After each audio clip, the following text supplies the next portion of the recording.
Are we going on early? I like those things.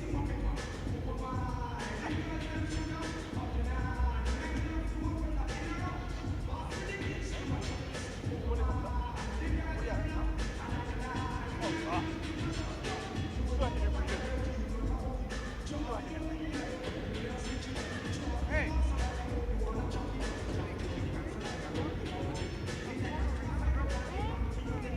Let me select.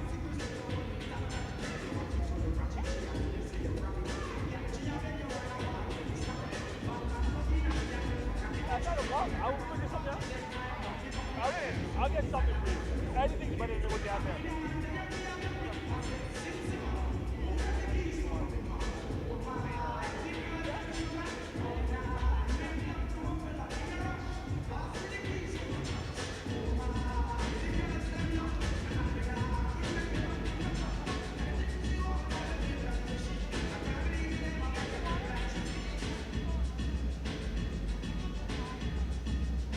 What do you have for me?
Good evening, ladies and gentlemen. Welcome to the Powerade Center. Meg McPeak, Declan Roberts is back joining me tonight.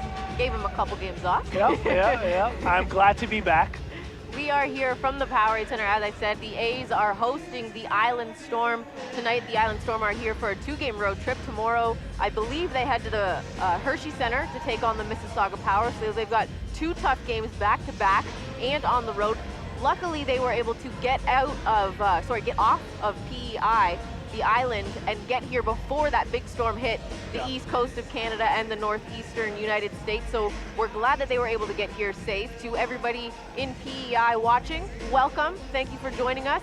Declan, the 15-8 second team in the league right now in the Island Storm. Head coach Joe Salerno, in his 4th season.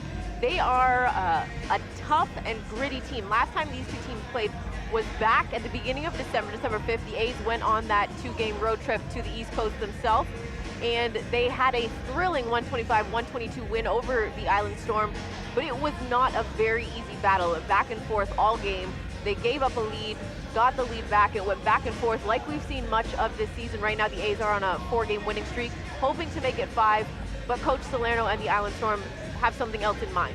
Well, I think before we even talk about the Island Storm, I think we have to give a lot of credit to the Brampton A's. Starting off the season 0-4, 0-5, and battling back, coming up with a big win in London, and now they're 12-10. Really shows a lot of heart and grittiness of the coaching staff and the members of the team. Mainly, I would like to say a lot of the returning players from last year, because it's tough when you have such a good year last year and to come back this year and you start off losing, to keep your head, to keep your focus. So, we definitely want to give a lot of credit out to that. And same with Coach Maggs, with sticking with his system and what he felt worked best for his team. You and I have both said sometimes maybe he should find a consistent lineup. He still mix matches the lineup, but it works for him. Now, coming off of a win against the London Lightning like they did, which was a 3-point win, and if you look at some of the stats of the game, London pretty much beat us in every statistical category. Yes. Field goal percentage, they beat us. 2-point percentage, they beat us. 3-point percentage, they beat us. They just barely lost us in the rebounding margin. And that just, to me, shows that now, a time of possession. Yes. Understanding how to take care of the ball. And I think although the team that they're playing tonight has a better winning record, yes, matchup-wise, it's pretty even across the board, even with guys coming off the bench. And not only time of possession, but quality of possession in that London game. Yeah. You mentioned that in every statistical category except for the rebounding, London edged us, but it was the quality of possession that the A's were able to get out of it. And they were able to maximize off of points off turnovers, fast break points, and what have you. But you look at a team like the Island Storm going back to that December 5th game, they had 6 players, 3 of which came off the bench, scoring in double figures of 12 or more. And a big game coming off of the bench from Billy Rush, who had 18 points in that game in almost 40 minutes. So you have a bench player coming off the bench in Rush, playing almost the entire game. That tells you something, if you're Coach Salerno, about your bench, that you can go to them at any moment. And you look at the 3 players off the bench, Rush, Martin, and Evans, all played 25 minutes or more in that 3-point loss to the A's back in December, and all scored in double figures, 13, 16, and 18. And then you've got Smith, Birdsong, and Wack starting for the Island Storm, having 21, 22, and 21 respectively. So when you have when you're Coach Salerno, you can go into your bench, but how do you counter that if you're Coach Maggs, knowing that he can get production like that from multiple players off the bench? And essentially, if you look at it vice versa for Salerno, looking at it for the A's too, because the A's can do the exact same thing. I think Salerno's in a tougher situation than Coach Maggs, because the Brampton team they played then is much different than the Brampton team that they're playing today. And let's not even talk about the trade yet. Let's just talk about the difference that Tom has made on this team. Huge difference. Which has also allowed Cavell to go to the 4 position. Yes. Versus him playing the center. Exactly. Another thing that's helped out Cavell a lot is Cavell doesn't have to bounce and play up against these big bodies all the time. Give that to Tom. Let Tom work on that. Because playing that much defense takes a lot out of you. It tires you out. So when the 4th quarter, his legs aren't there. But now with having Tom coming into the starting lineup, playing the 5, it's going to help out a lot. And I think that's been one of the major differences with Brampton, as well as a great trade that took place. And another thing to look at when you mentioned Tom and Cavell is the fact that Cavell's foul shooting has gone up from, I believe it was 61% before Tom was inserted back into the lineup to now 68%. And that shows the legs are there because he's able to play a lesser role in the sense that he's playing more of the 4 position, like you mentioned, and not so much of the 5, which he's not exerting as much energy out of himself defending the bigger guys because he's got Tom to help him out, and Glenn Whitfield is now back in the lineup as well. But I also think, his shooting percentage went up because there was somebody, her name's Megan, who said, finish on your toes. And every time he finishes on his toes, he hits. So I think that you might have played a part in that.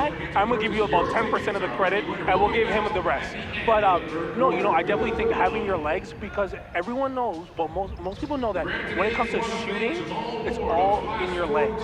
Because what happens is when we get to the free throw line and you don't have your legs, it's more of a throw because you're using all your upper body because you just don't have the legs. Yes. So, and now let's have Whitfield back in there, which has been a huge addition defensively. Yes. Because the Whitfield is a real matchup problem on other teams because he's tall, but he's also a guard at the same time. The other thing, too, talking about Whitfield, is the fact that the one thing he's got to control is the fact that he allows himself to take himself out of the game. When he is inserted into the game, he gets into foul trouble very quickly and very easily. And that's one thing he's got to learn to control is his emotions and knowing what fouls are good fouls to take and what fouls are just cheap fouls that you can essentially let go. The ticky-tack fouls, it kills us in the fourth quarter. And that kills himself because he ends up with 3-4 fouls in the second quarter, going into the third quarter, can pick up his 5th, and then he's sitting on the bench and he's cold. You can't get a rhythm. You can't necessarily go to him in the 4th because he has no rhythm. Now, you mentioned it, the trade. 2 big things have happened for the Brampton A's in the last couple of weeks. One note is the Zane Johnson for Brent Jennings trade with the London Lightning. That has been a big thing. Zane's now played, I believe this will be his 3rd game with the A's, if I'm not mistaken, possibly his 4th. I'm trying to remember our schedule because this is the first time we're actually at home since early January. And then the other thing is the return of Richard Amarty, who has been brought back and put into the lineup in the last game at London, and also today he is in the lineup after being suspended by the league for 2 games, if I'm not mistaken, and then indefinitely being suspended by the coaching staff and the organization for the incident in London back at the end of December when he unfortunately kicked the basketball into the stands. So it's still trying. They're now, not only did they trade and get a new player, they've now introduced Richard Amarty into the lineup. So it's going to be now his 2nd game, and it's going to be interesting to see if he can get his footing under him and get his rhythm back within the flow, because he's also playing with new players as well. Now, the thing is with Richard Amarty, again, we're talking about matchup problems. He's like 6'8", 6'9", shooting 3-pointers. So when you see him, it's like, okay, you know what? I got to put someone that's tall on him. But his footwork is so good that he gets around guys very easy, and his jump shot is so efficient. But we have to, as much as we're giving him credit, we also have to knock him a little bit because he's so crucial to the team. He does nothing when he's not in the game. Yes. He only does is hurt his teammates, hurt the organization. You cannot allow your emotions to get the better of you when it comes time to kicking a ball in the stand. To me, that's a very useless suspension. I understand sometimes the emotions get the better of us, but you need to control it because you're hurting us. And the other thing too, to note, 2 things. This is completely off of talking about it's about the game, but it's not. Fans are trickling in. Unfortunately, we are actually getting hit with a snowstorm right now. And as well too, for the Island Storm fans, Coach Salerno is not rocking the bow tie. So the bow tie is not in effect tonight. He's actually wearing a full-length dress suit tie. So in case you were wondering if the bow tie was being worn on this road trip, Game 1 tonight, there is no bow tie. So he's rocking that blue, I believe it's a blue and white striped tie. Yeah, it looks like blue and white from here. But back to the game at hand. You talk about Richard Amarty. He's only played 13 games, being back from suspension. He's averaging 12 points per game, 5 rebounds. But here's the thing, and you talked about it, his three-point shooting. He is the best three-point shooter on our team, shooting it at 45%. And then you also want to keep your eye on Rashad Wack for the Island Storm, who shoots it at 46% for them, and as well Johnny Mahane, who shoots it at 43. So this is going to be another, in my mind, in my opinion, another high-scoring game in the high 100s, probably looking at the high one, maybe 110 and up. The way that they shot it last time. I think a big part of tonight's win is going to be Tyshawn. I think that he provides so much energy, and his ability to stretch the floor and his athleticism. I think if he can get 15 points or more, we should be able to close this one out. Because I think he's the one consistent scorer that we have that comes off the bench. Sometimes we don't know what we get out of certain players, but I think with Tyshawn, if he gets 15 points, I think we'll definitely have this win. So just to note, as we are getting set for Tip and O Canada starting lineups for the visiting Island Storm, Nick Okori, Sammy Zeglinski, my apologies, Brandon Robinson, Lewis Birdsong Jr., and Nick Evans. For the home team, Brampton A's, Akeem Scott, Zane Johnson, Kyle Johnson, Cavell Johnson, and Tom Granado. And yes, that was 3 players with the last name Johnson in the starting lineup alone, and we actually have a 4th one that can come off the bench. So when it comes to the amount of last name Johnsons we have, I had to word that correctly so it didn't come across wrong. I will refer to them by their first name to make it a lot easier, and for future, just to let all the other teams know, you can do the same thing. I know that when we do play you guys on the road, I send out a tweet letting you know to use their first names because it makes it a lot easier on us, as opposed to using their last names and mixing them all up. So I'm going to refer to them as their first names. Imagine if they're all on the court at the same time. Johnson to Johnson. Johnson and alley-oop. Johnson with the big dunk. Well, Coach Maggs has said he's joked around with me saying he's going to do that at least once before the season is over, just to have some fun and make it a little bit difficult for me. But I already told him if he does that, I'm just going to go by their first name. You know what? You can handle it no matter what. Let's go home. As we are getting set for Tip here, they're just wrapping up the spotlight. This game spotlight is regeneration, outreach, community, a great thing that they do for the people who are homeless or becoming homeless or are trying to get back on their feet in the Peel community. So a big thank you to them as they are getting honored here tonight. We will take a moment here and get you set for tip-off from the Powerade Center between the Brampton A's and the visiting Island Storm. They believe breakfast is the most important meal of the day. They served over 36,168 breakfasts in 2014. Breakfast at Regen is more than just a meal. Their guests are able to build a sense of community and access a number of social services such as clothing, nursing care, clinical foot care, personal hygiene kits, and so much more. Breakfast is in fact the most important meal of the day. Breakfast at Regen nurtures the mind, body, and soul.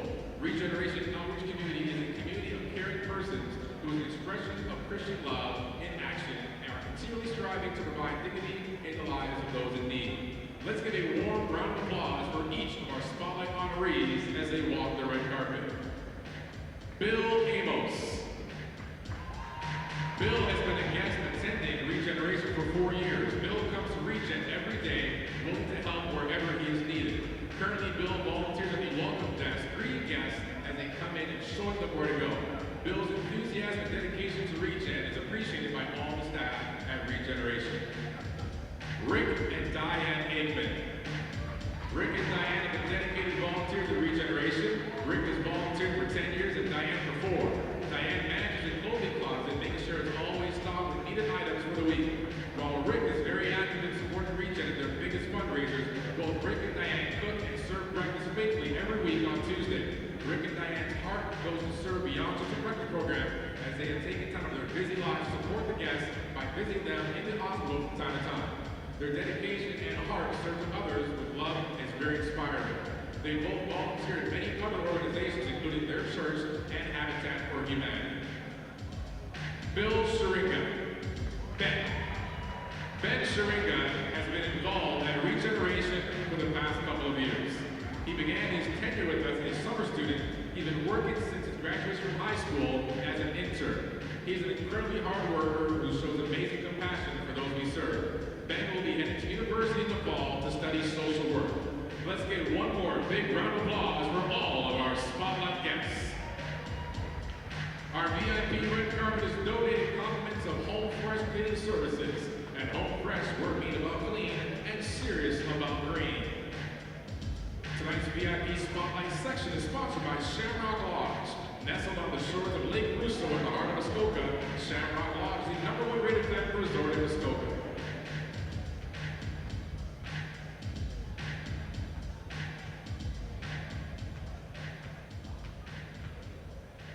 Alicia Cinnamon, a self-proclaimed artist, is a native of Toronto. She discovered early on that music and entertainment gave her an avenue to share uplifting stories while doing what she loves to do, which is best is to sing. In 2013, she caught the attention of the media and was featured by CBC News as one of 6 Black Canadians making a difference in their community. After hearing her powerful song, I Can't Breathe, which is dedicated to a young man named Tyson Bailey, who was gunned down in Regent Park, she's been unstoppable since. With 1 mixtape released and 2 music videos and countless performances around North America, Alicia is now working on her new album, Brampton.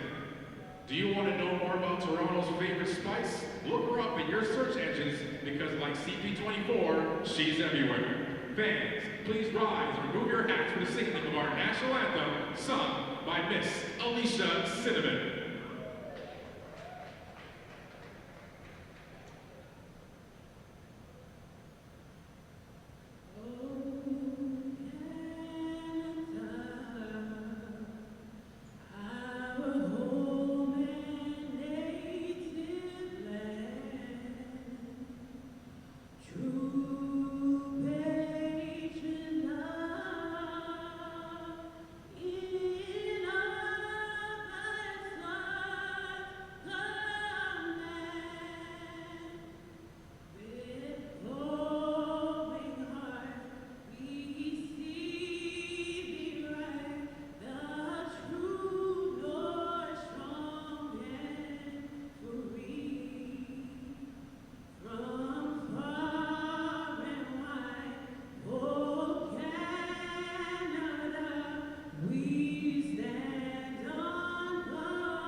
Thank you, Miss Alicia Cinnamon. Ladies and gentlemen, welcome to the Powerade Center for this regular season matchup between the Island Storm and your Brampton A's.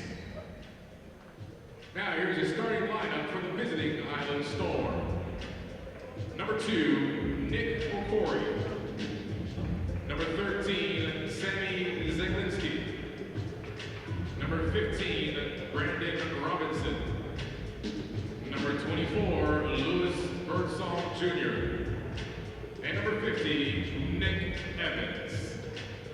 The head coach for the Island Storm is Joe Salerno.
Should be doing our inaugural tip-off today.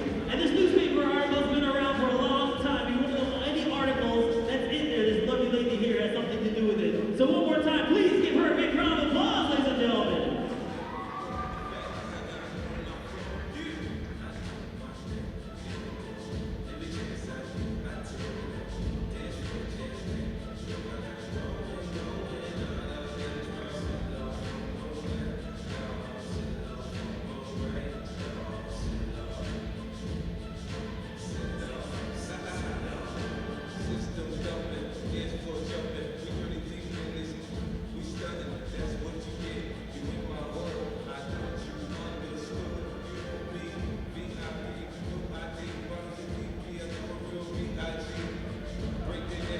Brampton, Brampton, Brampton, Brampton, if you're in the building, make some noise!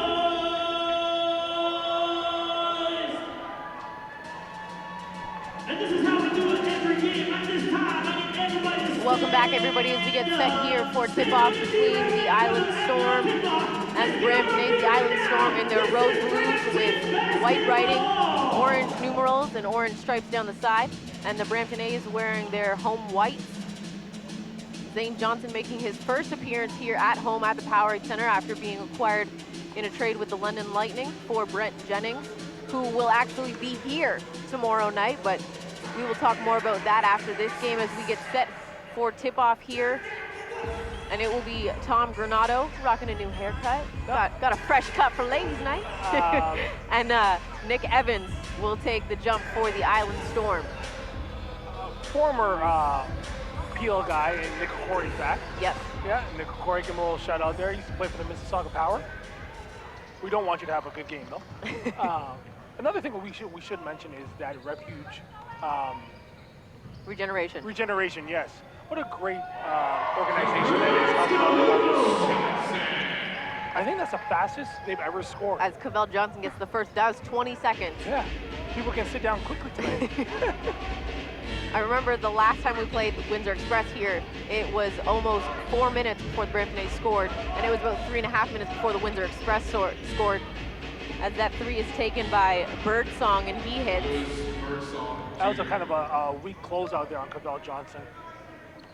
And the A's, since their last game, have had a few days off, but before that game on Sunday against the London Lightning, they had 10 days off, sorry, before that one, and then here they had about 4 days off. So, you know, it's one thing I've already noticed, Megan, one thing that you and I have talked about many times is that when it comes to Brampton, their catches are very high. So far, those two first passes, Cavell and both Kyle had two easy jump shots right below the basket. Catches seem to be coming a little bit lower there. Here is Kyle Johnson, the native of Toronto. Picked up his pivot foot, unfortunately.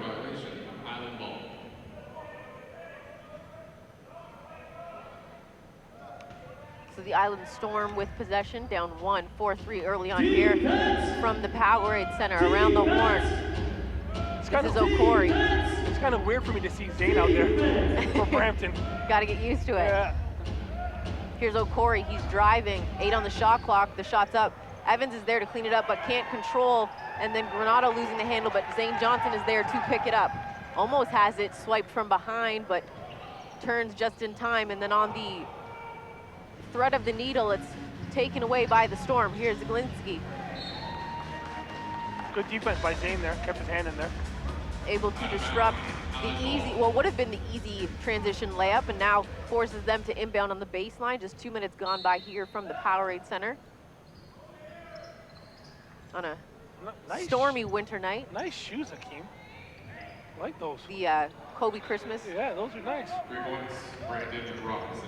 Brandon Robinson knocks down that three, and it's a 2-point lead now for the Storm, and this is much similar to the way it went in PEI at Eastlink back in December, back and forth.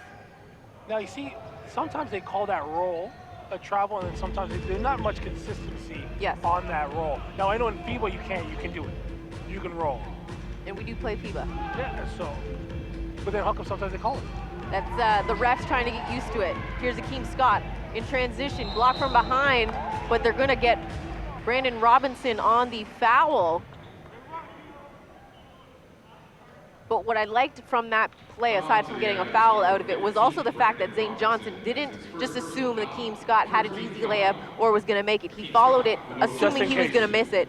So the foul, if the foul didn't get called, he's there for the rebound and came down with it, would have been an easy 2 points. So to the young players, never just assume your teammate is going to make that transition layup, whether they're open by themselves or have someone trailing. You know what, at the day's end, that's an easy give me 2 baskets for Zane also. You know, so never quit on a play. Keem Scott knocks down both free throws. And Kyle Johnson will pick up in the full court. So I asked Keem Scott, why is it that every time he makes a free throw, he always kisses his hands and points up? And the reason being is because he's always thankful to God that he's here where he's at today. Yes, he has an interesting story. I know one of his siblings, unfortunately, was killed a few years ago. So he is thankful every day he wakes up. As we all should be. And if you have paid attention to our social media, every Monday he throws out, we do a little Motivational Monday, Positive Monday video that he does. This week it was a good one about how he was told by an elementary school teacher that humans can't fly. And then a coach told him he would never play D1 basketball, and his D1 coach said he would never play professional. He's been a professional for the past 7 years. Wow. And he can dunk, so humans can fly. Yeah. Great video. Check it out on our YouTube page. That's actually real. I didn't even know all that. You know, it really goes to me, it's like, I don't know why a coach or a teacher would say you can't do something, but more power to them not to listen to anybody. Exactly. So on that play, the ball went out of bounds. They stayed with the Storm. They were trying to figure out the shot clock. Okori on the second opportunity, and that's where rebounding for the Brampton A's comes into play to limit the second chance opportunities. Okori knocks down that 3, making it a 9-6 lead. At the same token, here we are really closing out really bad on shooters today. Very slow. Very slow. Cavell Johnson down low. Up, one hand up, walking out to the shooters. Yeah. And they were making all their shots. Exactly. That's where your defensive discipline has to come into play to get out quicker on the shooters. Robinson on the drive, misses that one. Zane Johnson is there for the rebound.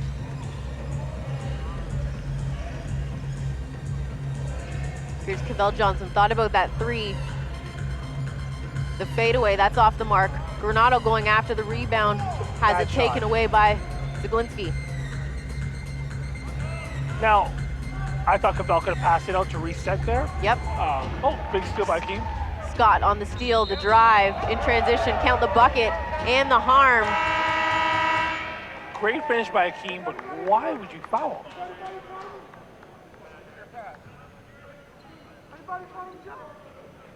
Coach Mag's asking if anybody was in front of him wanting an intentional foul, or some would call it a clear path foul in the NBA. Which is another call that is completely inconsistent. Yep. From all levels of basketball. In our league, known as an intentional foul. Yeah. But I do agree, it is called inconsistently. Yeah. And I don't know why, if the refs don't understand it, I don't get it. But it's just a very inconsistent, that might be one of the most inconsistent calls that I see on a regular basis. Yep. Then comes carries. Coming into the game for the Storm was Michael Martin. They go down low. Here's Evans on the kick out around the horn. Okori with it, 6 on the shot clock, left wide open, Again, and he hits that one. No closeout. No closeout, but also too, no communication really defensively for the A's here early on in the first quarter. Cavell gets that blocked by Martin, loose ball. Robinson saves it into the hands of Okori in transition. Okori going, bounce back to Robinson for 3, and that falls. So early on, a back and forth game and a 15-11 lead for the Island Storm. Right now, Cavell's forcing a lot of shots that he Yep. should just be kicking out and resetting to get a better shot, because there's not like the time is running down on the shot clock. On that last move, he made that spin around move the first time. I thought he should have just gone right to the hole on the first one because he had that left lane. Instead, he decided to do pull the back. exact same move again, and Martin didn't fall for it. He actually timed it perfectly and got the block off of it, and Robinson was able to save it. They call that foul on Michael Martin, and the A's will inbound on the baseline, and that will bring in Bryson Johnson. He'll replace Zane Johnson. Which is another great shooter, but where you lose with Zane is his length defensively. Yes, yes. And that's on the defensive end, that's something that Bryson, as Kyle Johnson takes the three, that one rims in and out. That's something Bryson has been working on, is his defensive reaction and his quickness defensively, trying to stay with players, and they're gonna get Michael Martin on a player control foul as he pushed Cavell Johnson to the ground, and that will bring in Flynn Whitfield off the bench, and he'll replace Tom Granato. Now, I like this switch with what Coach Maggs did, because we're very slow right now. So, and no offense to Tom, but he is one of the slower players on the court, and right now, the Island doesn't have much speed out there. Here's Bryson. Not only that, too, though, they've played almost 6 minutes with the starters on the floor. As Brandon Robinson gets the steal, goes the other way, and is fouled.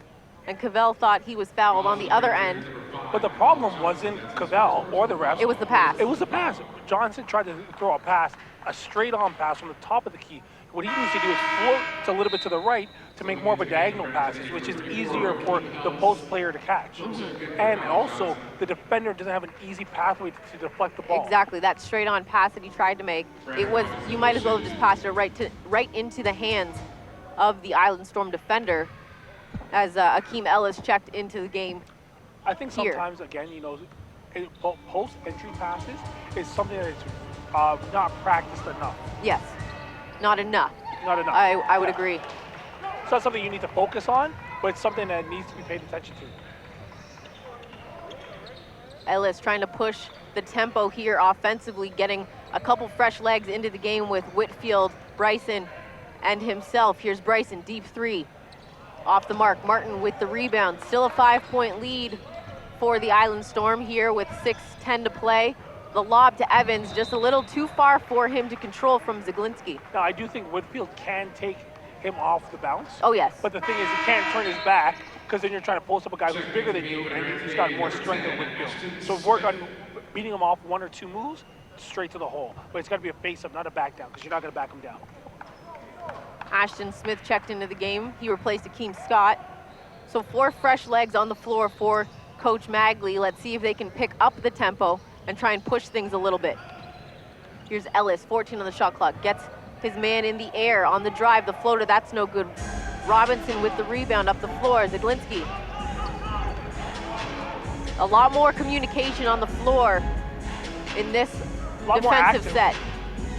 Nice move by Martin, gets right to the hole on the spin. That's usually what we see Cavell do to get around his defender.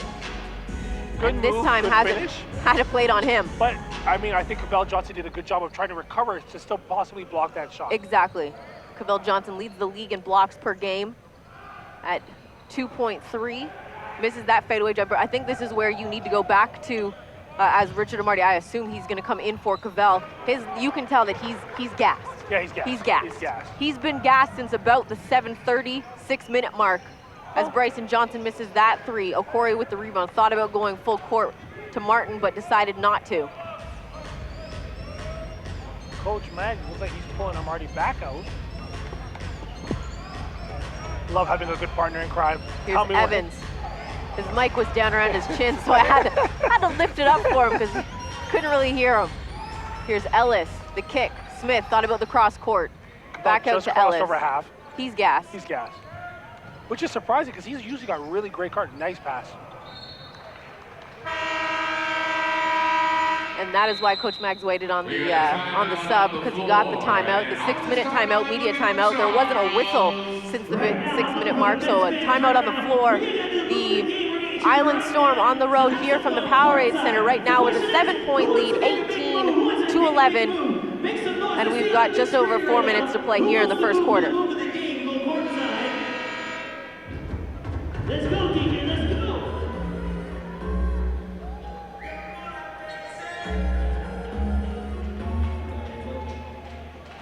Make some noise if you want to get down to courtside. We're looking to the roof of the game. Who wants to go down courtside?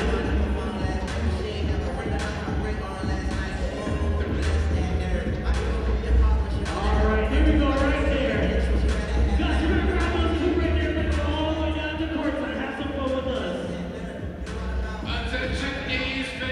Join your Brampton A's players and coaches, along with Lady A's following the conclusion of tonight's game for our Ladies Night Meet and Greet upstairs in the Hayes Gallery, located just outside the Real Stars Bar and Grill. Join us for some live music brought to you by our very own DJ B2J. Along with some light snacks, we keep this party going. Players, coaches, along with Lady A's will be heading up to our post-game latte after the autograph session. As it's finalized, we will see you upstairs. There we go. Let's see those smiles. Here we go now. Let's smile. Big bright smile. Let's see the running lights down. Yeah. Come on, let's see it. 1, 2, 3, beautiful smiles.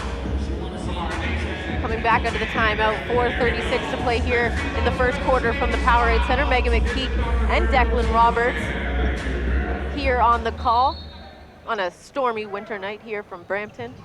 Island Storm with the lead, 18-11. Amarty, Ellis, Bryson Johnson, Ashton Smith, and Flynn Whitfield on the floor. Ellis misses, gets his own rebound, puts that one back up and in. And we'll see if this lineup for Coach Maggs off the bench can maybe get something going and get some intensity and some enthusiasm on the floor and maybe push the ball a little bit more compared to what we're used to seeing from the A's. I thought the Brampton starters were very flat today for some reason. And I think, like you said, maybe the bench guys could bring in some energy that we were missing. But at the same token, it's not like we're getting bad shots. They weren't falling. Here's Smith, Amarty in the corner, 10 on the shot clock, out to Whitfield. A lot of ball movement with this set on the floor. Here's Amarty, 6 on the shot clock. Takes a step, kicks out, Whitfield, he'll take the 3. That's off the mark. Amarty, though, with the rebound, puts that one back up. That's off the mark. Fighting for the rebound, Whitfield back taps it, but tips it out of bounds. I think in that situation, it's not a horrible shot from Amarty. It's just too early when you get that second opportunity on the shot clock. Not horrible. You just want to maybe you got 24 extra seconds. Kick it out, run the set again. And I think what happens is, too, sometimes you just when you see that nothing is falling, sometimes it's best to reset versus try to force another shot, because then it becomes a mental thing. Subbing into the game is a guy who I said will have a major impact on today's game. Let's see if I was right. With 7 on the shot clock, Martin gets that one to connect. A 23-13 lead, a 10-point lead right now for the Island Storm here on the road. Whitfield runs into Ellis as there was a little bit of a miscommunication on that offensive set. Rush, that 3 is missed. Evans comes up with the rebound, and Whitfield, looking at the ref, he was actually grabbed by the collar by Martin on that rebound attempt. And he should have continued to play, although he was right. Whitfield's having a rough day in the office.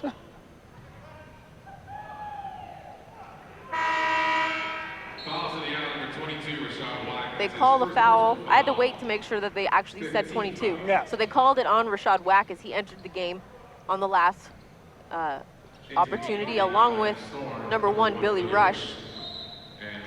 Apologies that I didn't get that out sooner. They came in so quick that I didn't even realize it. Tyshwan Edmondson checked in for the A's. Amarty on the drive, blocked by Martin, gets it back and then throws it down.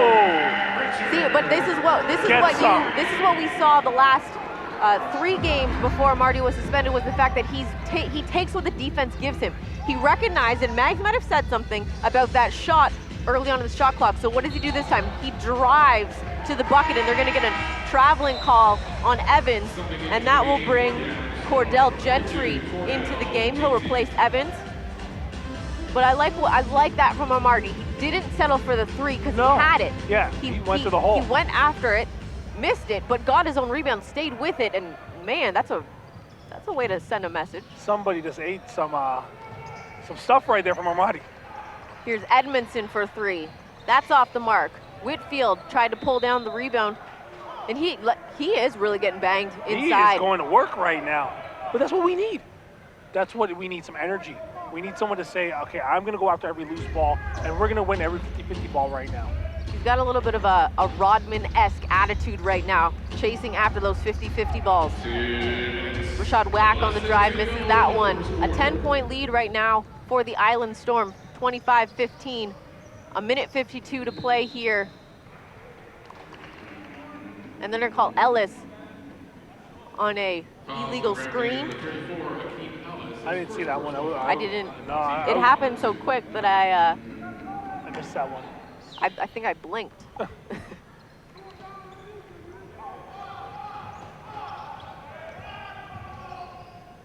The Island Storm now with possession. 16 on the shot clock. Here's Rush around the horn. It ends up in the hands of Okori. Down low, Martin. He's got Whitfield. They're going to get him on a travel. I don't know about that one. That was really close. It was almost like that pivot foot came up. It was really close. And came right back down, but it came up, must have come up just enough for the ref to see it to make that call. Tough call. I mean, I'll take it. We'll take it. We'll take it. Why not? He was holding Nick was holding Tyshawn for like about a good 5 seconds there before the referee even blew the whistle. That foul puts the Island Storm in the penalty, so that will send. My mistake. They're not in penalty. Team foul number 6. They are in penalty. Am I?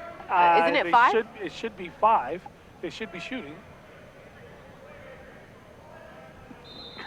Did it change? Maybe we should double check. We'll double check that. I swear I thought it was 5 this whole time. Edmondson on the drive somehow manages to come back up with it. Ellis up off the glass, misses. Whitfield tried to go for the rebound. Just a rough finishing day for us. That shot missed by Zaglinski. Smith up the floor, Edmondson. Pull up, jumper, foul line, gets that one to fall. Under a minute to play here in the first quarter. The A's down 25-17. You know what I like about that shot? He didn't shoot a 3. Exactly. Yeah. He's missed 2, and then a block by Whitfield and Amarty on that one by Martin. Whitfield on the kick. Ellis left wide open. That's off the mark. Whitfield tries to back tap it. He's everywhere right now, Whitfield. I love it. Here's Martin. Nice pass inside, and Ellis has to take the foul to stop the easy bucket by Gentry. Back to Tayshawn's shot. He could have shot a 3, but he decides to go a little bit closer for something more efficient. So I'm happy that he didn't settle. And even on that 3-point shot that Ellis just took, he could even took a step in. Because right now the 3s are not falling right now. No, not at all. Melvin Council checked into the game for Akeem Ellis. And number 24, Lewis Birdsong, checks in for the Storm. The funny thing is we're only down by 8 and we haven't hit nothing. It's not that bad. Not at all. Gentry misses the first free throw. There's a 5.4 second differential between shot clock and game clock. And Gentry misses both free throws for the Storm. Those could be detrimental late in the game. Here's Edmondson to Smith, 10 on the shot clock. Smith with it. He's picked up by Zaglinski.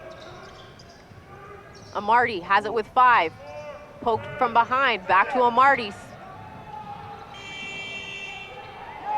Oh, yeah.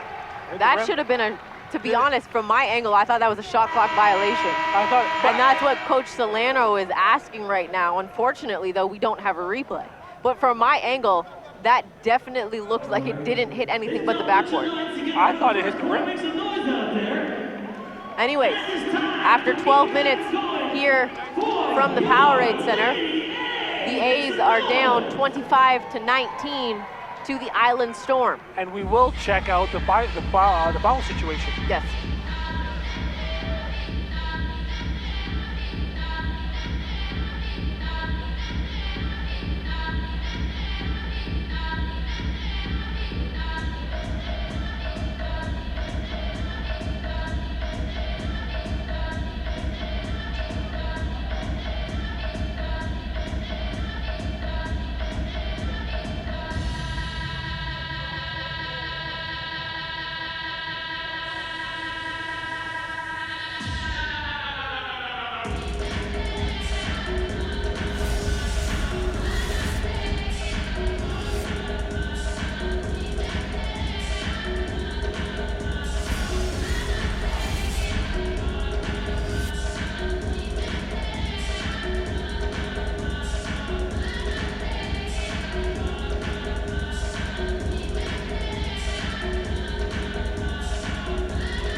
third quarter. Ink on paper, pencils on screen, branding on helmets is what we do. Find out how to bring your A's game to your business by visiting us at atomicsolutions.ca.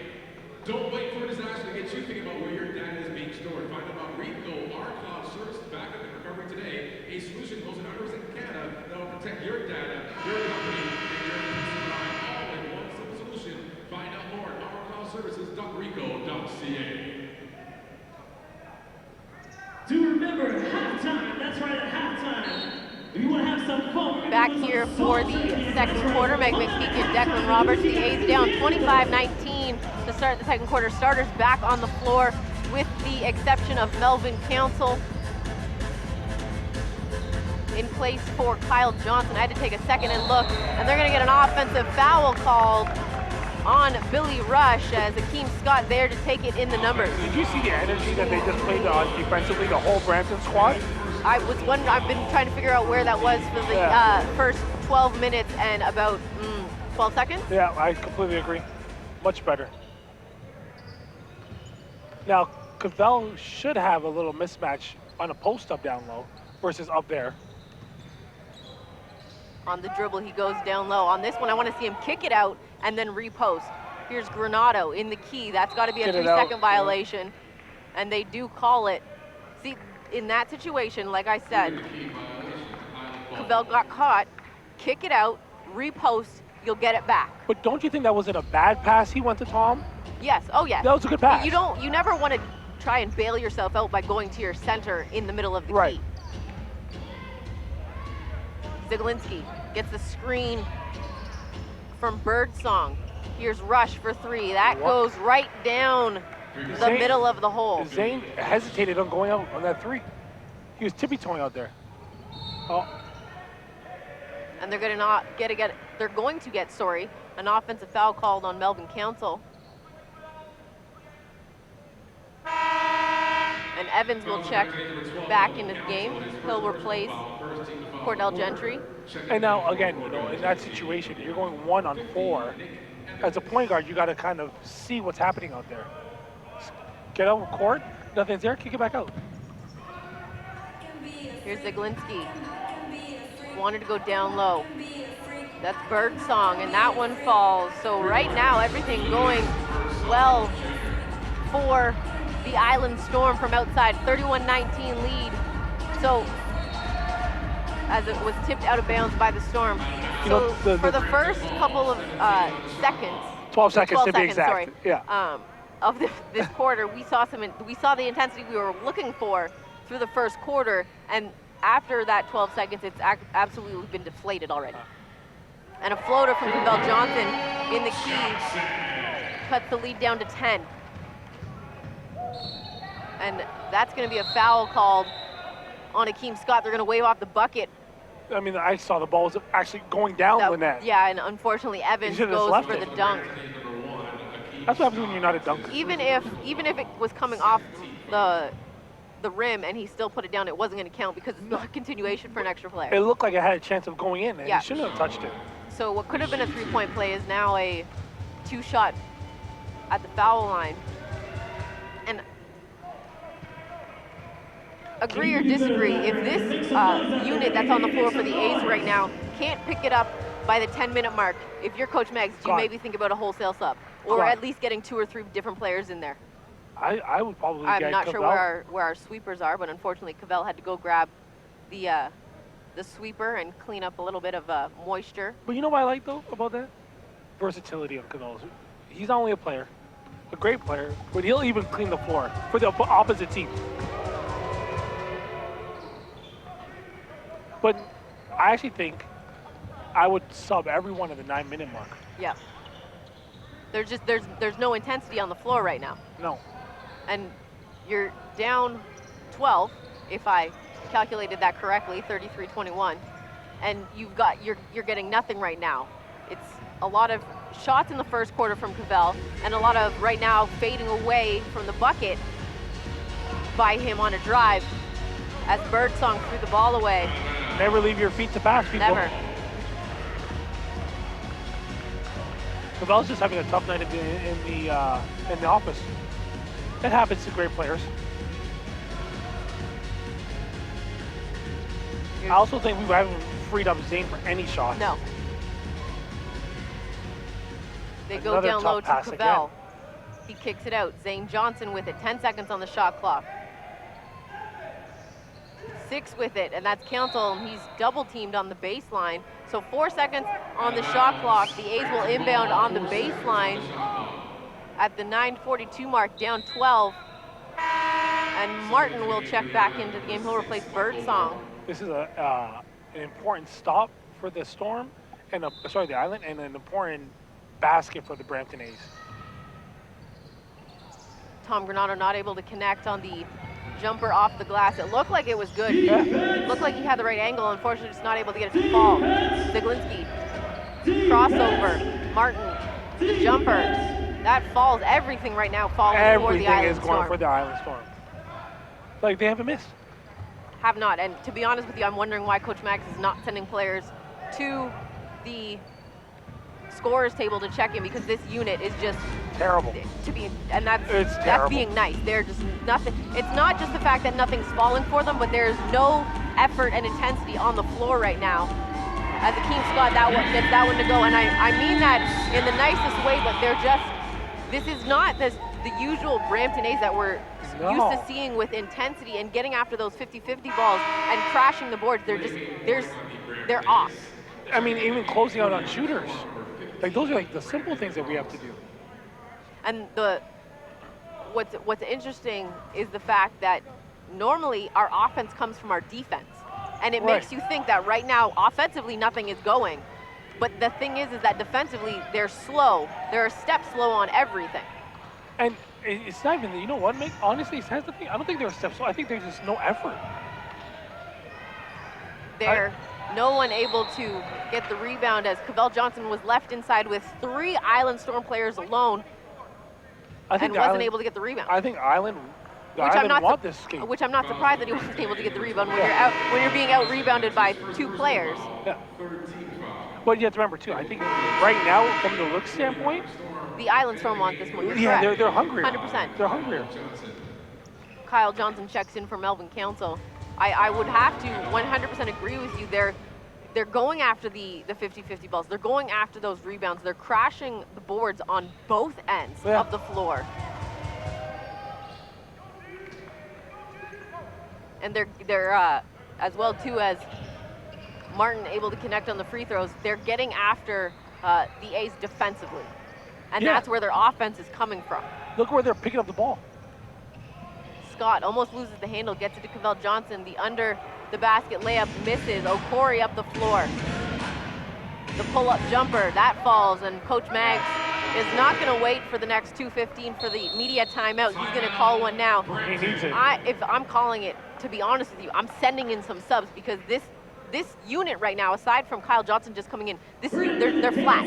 There is nothing on the intensity and the effort side coming from the Brampton A's right now. I would bring in Armani, Tyshawn, and Whitfield. Bring in that unit that ended the first quarter for you. They brought some intensity, with the exception of Melvin Council, because he was just brought out of the game. But you throw in a Marty, throw in Whitfield, and Ellis, although Ellis you can't because he's in foul trouble. Maybe even Ashton Smith, throw those guys in, see what you can get from them for 2 minutes, because right now the unit that's on the floor is giving you nothing. And they've been giving, with the exception of Council going out of the game now and Kyle Johnson coming in, they've been giving you nothing. For the past 4 minutes. To start the game, they started with nothing. And then Whitfield came in, brought great energy. Exactly. And then that's the word I've been looking for, energy? for the past little while, is energy. Yeah. I've been saying effort and enthusiasm, but I've been looking for energy. And we've got a Marty and Whitfield checking into the game right now. So let's see if Whitfield can bring that same energy and intensity that we saw in that first quarter. He was getting after those 50-50 balls. He was getting after it defensively. They've also brought in Ellis as well. And Ashton, so essentially the 5 that I just called out is the 5 that Coach Maggs has put on the floor. I wonder if he was in my mind hearing my thoughts about the 5 I'm going to sub in, but let's see if these 5 can bring that same energy that they brought in the first quarter when they checked in. Yeah. Well, they're going to have to, because they cannot go into the half with this much of a lead. They have to cut it to single digits. They've got to cut it at least to 10. to go into the locker room right now, down 39-23 with 8:10 to play here in the second quarter. Here's a Marty, 16 on the shot clock. Smith with it. 10 seconds. Not much movement on the offensive side for the A's. Smith on the drive, the kick, tried to go to Whitfield. He controls it, sticks with it, goes up, misses. I can live with that, though. He stuck with it. He didn't just accept the fact that they tried to tip it from behind. Now, can they get after them defensively? On the drive, Zeglinski gets in the air, passing it. Evans controls. 10 seconds. Zeglinski. Here's Martin. Flips it, misses. Evans is there to control. It's tipped out of bounds. It will stay with the Storm. 5 on the shot clock. That, aside from the first set defensively in the first 12 seconds of this quarter, that's the most energy and intensity we've seen defensively from the A's in this half. Absolutely. And all they did was listen to what we said to do. Sub these people, bring in these guys, and we'll be all right. So Coach Salerno calls a timeout with 7:33 to play and a 39-23 lead right now in the second quarter. At the same token, though, real quickly, they had too many opportunities there. Yes, but I way can live with too that, many. but they had too many opportunities, yeah. They weren't putting a body on Nick Evans, and he was able to essentially get after every single rebound, whether he was controlling it, coming down with it, or back tapping it. Either way, Evans had his hand on the 50-50 balls on those rebounds way too many times. He's big, and he's long. You gotta put a body on him. You have to hit him. Gotta hit him, put a body on him.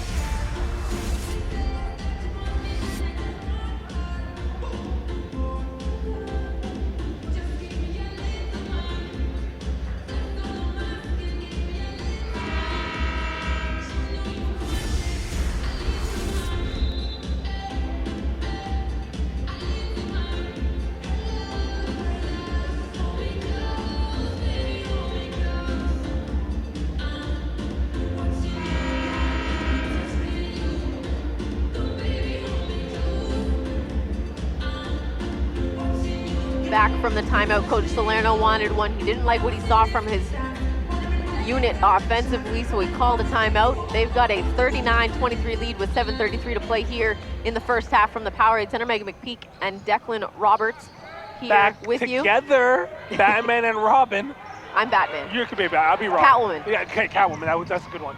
Okori misses the baseline jumper as the shot clock was getting ready to expire. The A's come down with the rebound. Here's Ellis on the drive. Losing the handle. The refs thought differently. Coach Maggs pleading his case from the sideline. Robinson almost loses the handle. Ellis unhappy. Evans trying to get the screen. And they're going to get a foul called on Nick Evans, trying to push Whitfield out of the way to set the screen, and a good call there. Good call, but could that also be a makeup call? Because they missed one down there. It's possible. I'll take it. Now, did they miss it because they just didn't see it? Or did they miss it because, oops, I forgot to make that call? They didn't see it. They didn't see it. Kyle Johnson. Here's a Marty. In the lane, the bunny, that's good. I think, personally, that we should start with this lineup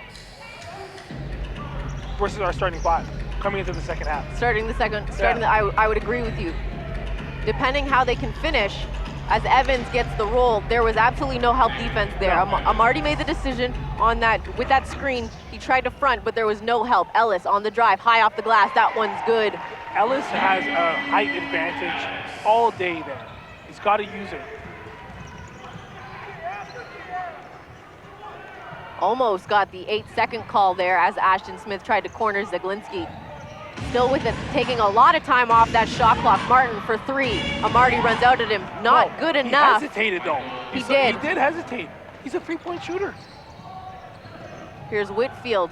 Got the kid on him and Zeglinski, and he gets it to go. What do you do when you got a mouse on you? You put him in the house. Put him in the house. I would be down. He would be on the box all day if I was out there. Taishuan Edmondson will check back into the game. The next opportunity, here's Martin to Evans, picked up by Amarty, tipped away. This is the energy defensively I've been looking for through this first quarter and a half of basketball. Now take your time. Whitfield, cross court, Amarty for 3. He's feeling it. That one misses. Go after that, because that would have been your rebound, big fella. Yeah, I mean, it's tough. He felt that one. He felt that was going down. Yeah, I hear him. And he's playing some hard defense. Felt nice. Here's Robinson. In the lane, misses that one. Whitfield with the rebound. 5:08 to play here in the first half. 44-29 lead for the Storm. Out of bounds, they're going to say is pick up on how we're defending that pick and roll. Yes. They're really abusing us on that pick and roll down low. And it's either... But you know where? It's not coming from the help defense. That's where we're missing it, because the screen and roll, they're defending it properly with the hedge and how they're playing it with the two-man game. But the help defense to get the roller is not rotating. Yeah, we need to clean that up and coming into the half. Edmondson floater misses. Evans is there for the rebound. A 44-29 lead, under 5 minutes to play here in the first half from the Powerade Center in Brampton. Here's Okori.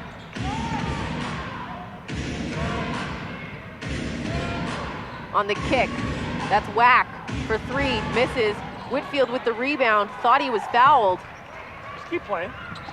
I like that he's not complaining much. Ellis misses, gets his own rebound, puts it back up, and gets that one to fall. And that's something that we've seen from Glenn Whitfield a lot this season, is that when he feels he was fouled and he doesn't get the call, he complains. Right now, he's taking that frustration and he's utilizing it in his energy at getting after those 50-50 balls. As Cordell Gentry was injured on that play, he goes out. I don't have a problem with players complaining, but don't be complaining while the play's happening under your net. Yes. That's my problem. Just play. You're not going to get a call. Go and talk to the referee afterwards.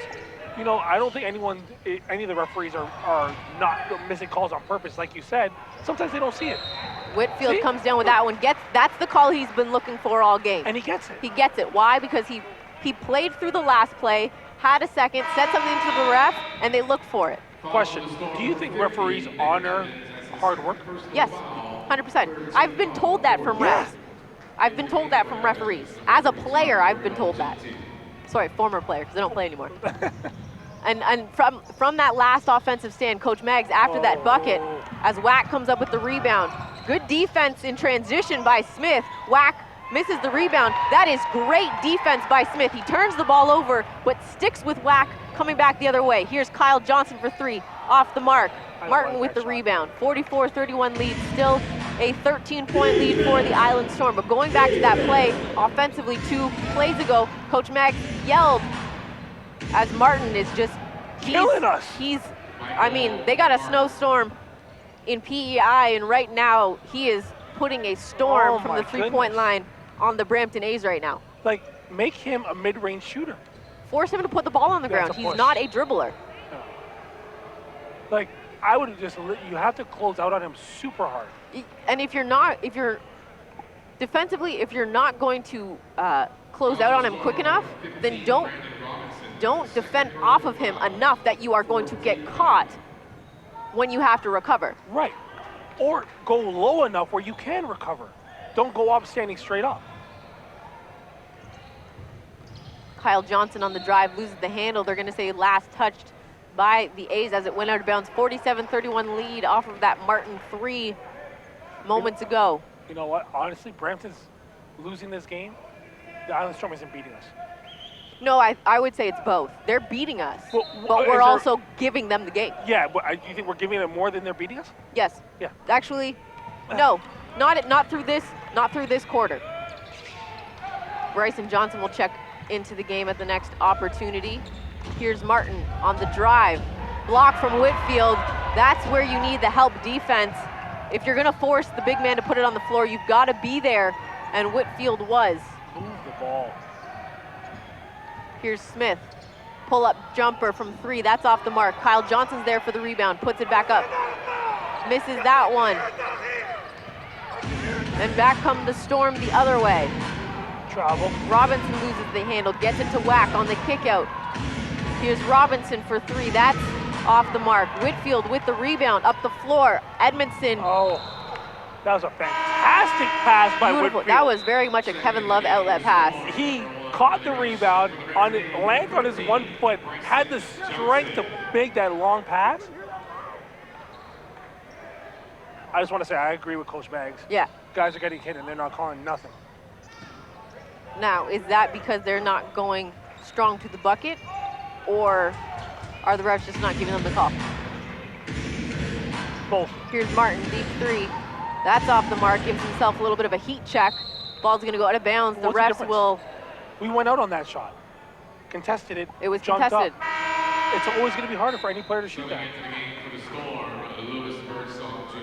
Birdsong checks back into the game. He replaces Michael Martin. A well-deserved rest right now for Martin. So the Storm... I'm like falling apart over here, everyone. Is, choking on air. I'm falling apart over here. On the inbound, here's Rush. Bryson Johnson, they're trying to post him up right now. And I don't know why they're not trying to take advantage of that. Rush misses that one. Another second chance opportunity. The A's just not crashing the boards right now. 2 minutes to play here in the first half. We're just one step behind everything today.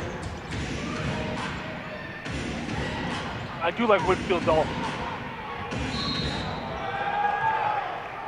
And they're gonna get a foul called on Bryson Johnson as Cordell Genty. You know what I like what happened right there? The refs, listen to what Coach Mag said. He came over, listened, and did not give a technical. I agree. He could have gave a technical because Coach was very animated, which I understand why. But I'm happy the referee had enough maturity. I like to use the word maturity because sometimes referees ref with their ego. Yes. Versus reffing the game. There's a few that we've seen in this league that definitely you see them ref with their ego. Yeah, and there's no, I mean, you're a referee. You have to be able to accept. The game is not about you. Exactly. It's that simple. Yeah, period. On the miss from the foul line, here's Ellis early in the shot clock. Threes are not falling. There's absolutely no need for that. Okori back down the other way. Rebounded by Ellis. And there comes the technical foul. Actually, sorry, my mistake. They give it to Nick Okori. Doesn't he get to shoot foul shots? Technical foul. They were going the wrong way. Coach Maggs helped them out. But again, was there possible foul there? Possibly. But again, you cannot conduct yourself like that. No. But sometimes it gets so tough as players because referees have so much control over games. You know, it kind of brings me back to maybe not a great situation, but the NBA referee who was calling games one way, Phil Donahue. Yep. You know, where, you know how frustrating that must have been for players where it's like, he's making calls against them and it's like giving out texts. Teams lost games because of bad refereeing. Yes. Not to say that any of these referees are doing that, but just saying sometimes referees have so much control over a game, it's hard not to get emotional. Bryson Johnson gets caught in the key, kicks out in the corner. Taishuan Edmondson hits that. That might be maybe the first or second three of the game for the Brampton A's. That's actually their first. They're first. 1 of 9 Wow. from the three-point line through almost 24 minutes. A minute to play here in the first half, a 49-35 lead. That's Rashad Wack from downtown.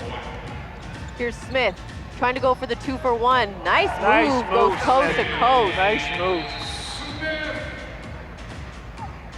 And to be honest with you, aside from Whitfield, Smith has been the only player for the A's that has been consistent with his energy and intensity the moment he steps on the floor. Yes. Like, he's in, guys, picking up full court, pushing the ball on offense. Wack gets caught in the key. Ellis comes up with the rebound. They're gonna get a foul called on Wack. He almost slammed the floor. He was hit in the face. However, here's the thing, the ref, both are fouls. The foul on him, slapping Ellis, but also to the Ellis swing of the elbow is also foul. However, the ref made the decision on what came first, the chicken or the egg. He decided that Wack's foul came first, and that's what caused the swing from Ellis. Well, and that's the thing, right? You, as an offensive player, once you have a rebound, you're actually allowed to do the swing, but you can't flare your arms out. You can't do it out of control, yeah. Here's Ellis, 13 on the shot clock. Hide him beat. There's the thing you don't like, the bring back crossover. Here's Edmondson for 3, misses that one. Rush with the rebound, 10 seconds to play in the quarter. And the turnover there, 8.1 seconds to play in the half. A 3 would be really nice. But it's not necessary. But a 3 would be nice. But it's not necessary. No. But it would be nice. It would be nice. Like a Lamborghini would be nice for me. 52-37 lead for the Island Storm, 8.1 to play here. Ashton Smith told to go, 5 seconds, 4 seconds, 3 seconds, pull up jumper base, foul line, so he gets that one to go to end the quarter and the half. The A's are looking at a 52-39 deficit heading in to the locker room to the Island Storm here from the Powerade Center. Before we go, who do you start for Brampton? The 5 that just finished that quarter. I agree with you completely. So once again, the Island Storm with the lead right now, 52-39 after one half of basketball here from the Powerade Center. We will take a short one and get set for the third quarter. Meg McPeak and Declan Roberts. Great time with us. We need you to come down and take off your shoes. We're going to get on the main floor. We're going to have a great time. That's what I'm saying. We're going old school. CG and the 1s and 2s. Let's go. Lady A's, let's go. Let's start this off. We're going to the main court, y'all.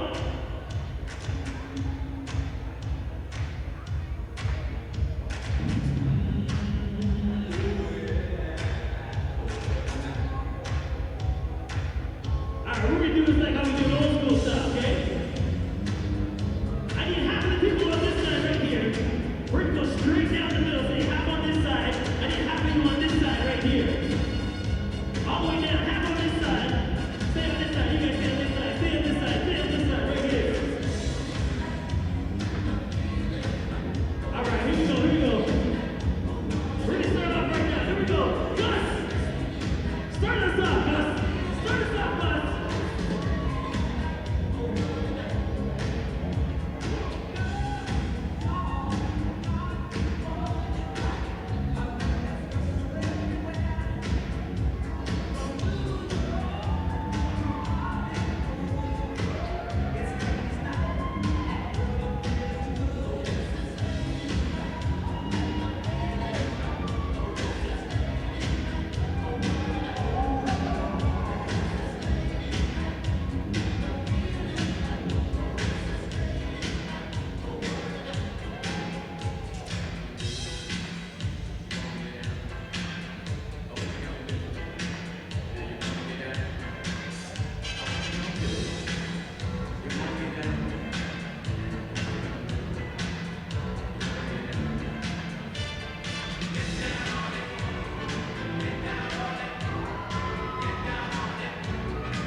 Hey, Brampton, feeling lucky tonight? Don't forget to purchase your 50-50 tickets for tonight's 50-50 draw.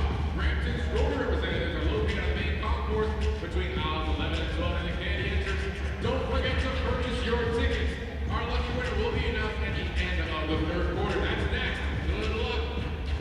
Hey, Brampton fans, look to celebrate a birthday or special occasion and upcoming Brampton home game with your Brampton players, Lady A's and Gus. Richard's Party Shop is the Brampton 2014-15 official sponsor for all your party needs. Richard's Party Shop, your one-stop party shop. For more info, log on at richardspartyshop.ca or contact Richard's Party Shop at 905-796-5559. Are you a singer? You got a unique talent you want to showcase for the thousands of fans at a future Brampton 80s home game halftime? If so, submit your application on audio or visual to Chris Cross at chris.cross@brampton80s.ca. Hey fans, want to watch some exciting basketball? Look over to the Brampton 80s. Join us tomorrow night as we host the London Lightning right here at the Powerade Center. Brought to you by BMO. For info, log on to brampton80s.ca. The A's want to thank Jamal Ward of Flash Forward Photography for catching all of tonight's action. Follow him on Instagram at FlashForward416, your 2014-15 Brampton A's official photographer. Attention A's fans, join your Brampton A's players and coaches along with Lady A's following tonight's game for our Ladies Night Meet and Greet upstairs in the A's Gallery, located just outside the Real Stars Bar and Grill. Join us for live music brought to you by very own DJ B2J, along with some light snacks as we keep this party going. Players, coaches, along with A's will be heading up for our post-game party after the autograph session has been finalized. We will see you upstairs. Charles? Right now, we got a good message from the very own coach.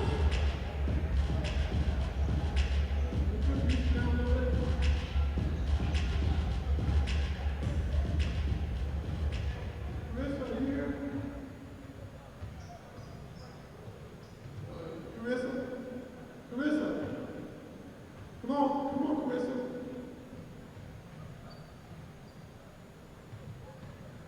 So, these five ladies work tirelessly for us every day. Some of these ladies worked until late in the evening last night, and they work every day, 12 to 18 hours. And on Ladies' Day, we wanted to take a special day to just thank these five ladies. Carissa, Alicia, Megan, and Danielle, you all are what the engine that makes this organization go. We so appreciate you all. Please give them a round of applause. Thank you.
Let's make some noise, let's make some noise, let's make some noise, Brampton. We're gonna start the second half right now, let's make some noise.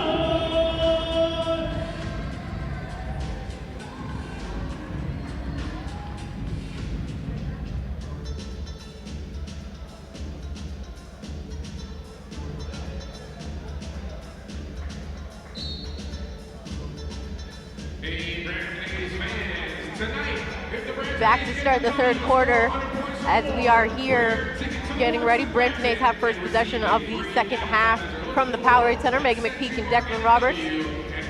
Island Storm starting the third quarter with a 52-39 lead. If you missed the end of the first half, the A's made a little bit of a run, but the three-point shooting of the Island Storm at 58%. They are 11 of 19 from the three-point line as Kyle Johnson lets one fly to start the third quarter. That puts the A's at 2 for 13 from the three-point line for the game. Going into the third quarter, they were 1 for 12, shooting 8% from the three-point line. But you know what the difference was? That was a good shot.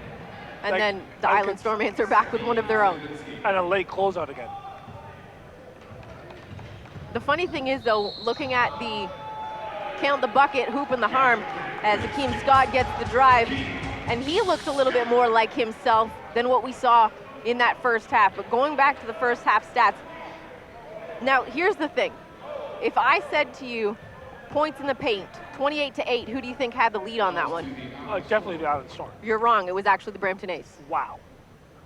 Which shocked me as well when I saw that. What was the rebounding situation? Okay, 26-23, who do you think led that one? Island Storm. Brampton A's. Wow. But the way the first half went, you thought it was the opposite. Oh, for sure. I thought that I was going to be looking as Brandon Robinson gets the drive and is fouled. I thought when I was going to be handed the stats at the half that the Island Storm was going to be leading in the majority of the statistical categories, and I was shockingly surprised at the fact that points in the paint and rebounding was actually better in favor of the Brampton A's at 53 to 47% for rebounding. But the three-point percentage. That's what's killing them right now. Yeah. And also too, but here's where the Island Storm beats the A's, and this is normally the statistical Turnovers? category that we actually beat them, is points off the bench, 27 to 24. Oh, I thought it was gonna be turnovers. Well, the Island Storm have one more than us at 10. We have 9 to Wow. start this third quarter. So interesting from the stat line. Here's Zane Johnson gets his man off the floor. Tom Granado comes up with the Put the rebound, ball but down. it's stripped. And that's something you don't usually see from Granado. He's usually very good as Evans misses the alley-oop. He's usually very good, and Zane Johnson will pick up the foul on Zaglinski. Granado, I'm talking about, is usually very, very good at when he comes down with a rebound, he keeps those elbows up, and out, high. and Yeah. high. It's very, very seldom that you see him come down with the ball. And that's usually what happens. He's very fundamentally sound as a big man. Us small players Yeah. like when you big men come down with the ball. Yeah. It makes it easy pickings for us. Yeah, it makes life easy for you guys. As you can see what just happened. So the Island Storm still with the lead as they lead by 12, make that 14 as Nico Corey gets the long two to fall.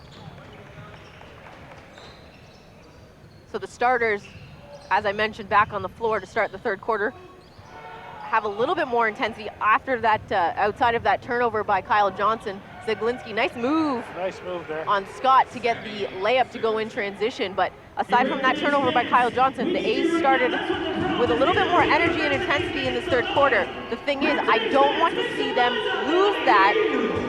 I want to see them continue with this intensity because this starting unit was missing it to start that first half in the first and second quarter. I gotta be honest, Kyle Johnson's really hurting us.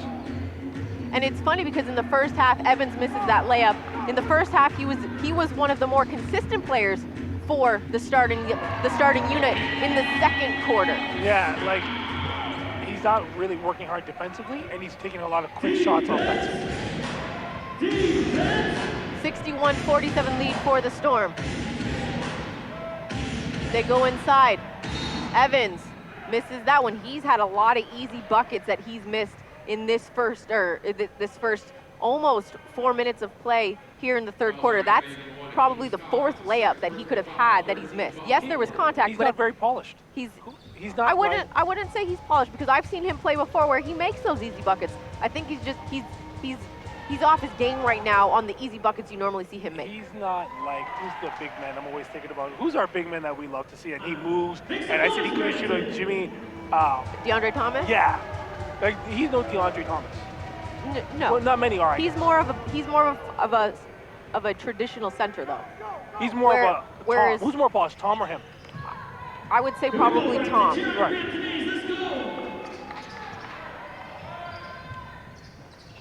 Here's Zane Johnson. Has he shot 1-3? I think maybe in the first half. Let me check the stats. Cavell Johnson missed that jumper. Zane Johnson, no, he has not taken a 3 actually. He's only taken 1 shot. And then Brandon Robinson early in the shot clock. Coach Salerno not happy with that offensive set. Here's Kyle Johnson, the drive, the layup off the glass, misses. Granado back tap, new shot clock for the A's. An early 3 by Johnson now, misses that one. So he makes one to start the third quarter and unfortunately has now gotten shot happy. Do you pull him? Yeah, right away. I would have pulled him before he even took that last shot. Evans misses that one as he was met by Akeem Scott. Akeem Scott did enough to disrupt Evans to force him to miss that layup. That's now 4 layups that Evans has missed. That's 8 points right now. When you're looking at a 62-47 lead in the Storm, that could have been a 70-47 lead. Coach called him over and said, calm down. Just relax. Do what you're supposed to do. But great effort by Akeem Scott there. Did just enough to disrupt the layup. Didn't try to go for a block. Kyle Johnson gets the backdoor cut. When you play basketball and you make it fundamental, it makes the game very easy. Well, there's so many things that you could do out there to make your life easier. And look what Akeem Scott, all he's doing there is playing with his feet. Playing with his feet.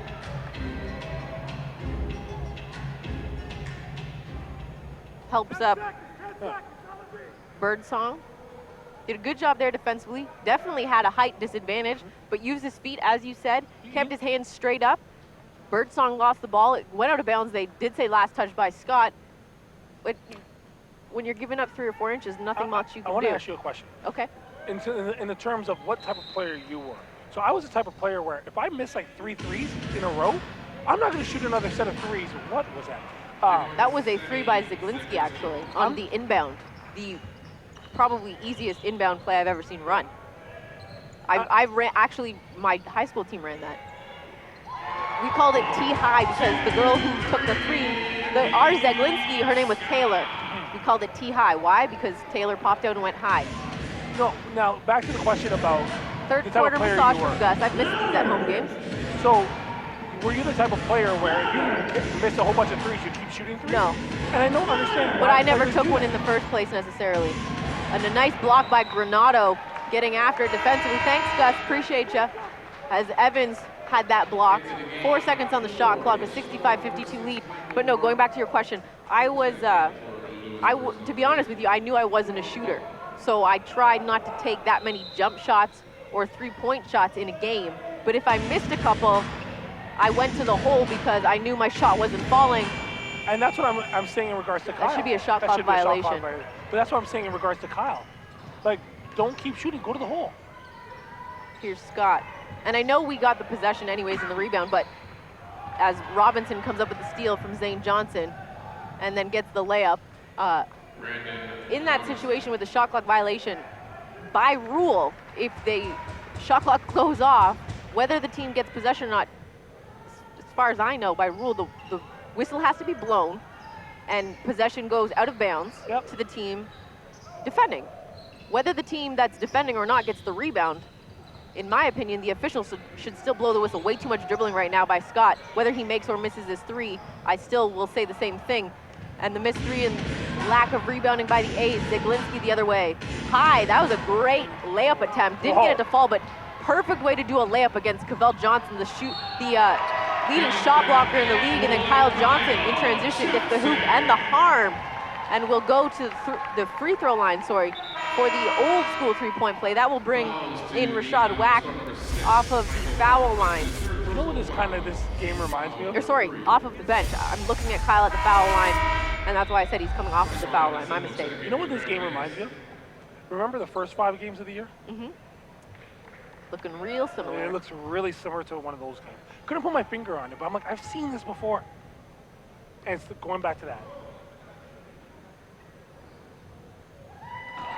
Kyle Johnson connects and completes the three-point play.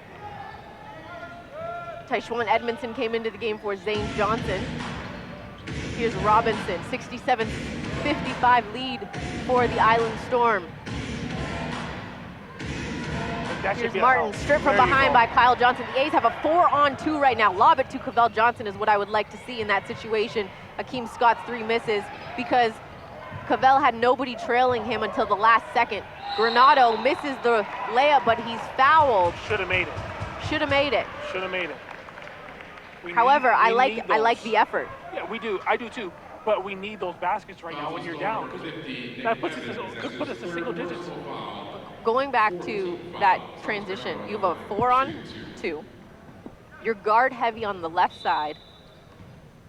And your big man, probably your best big man finisher. Your big man is trailing steps behind you with no defender going to him until literally the last second that you make that pass beside you, when you could have faked that pass and lobbed it to your big man. And the problem was, why? Because he left his feet to pass.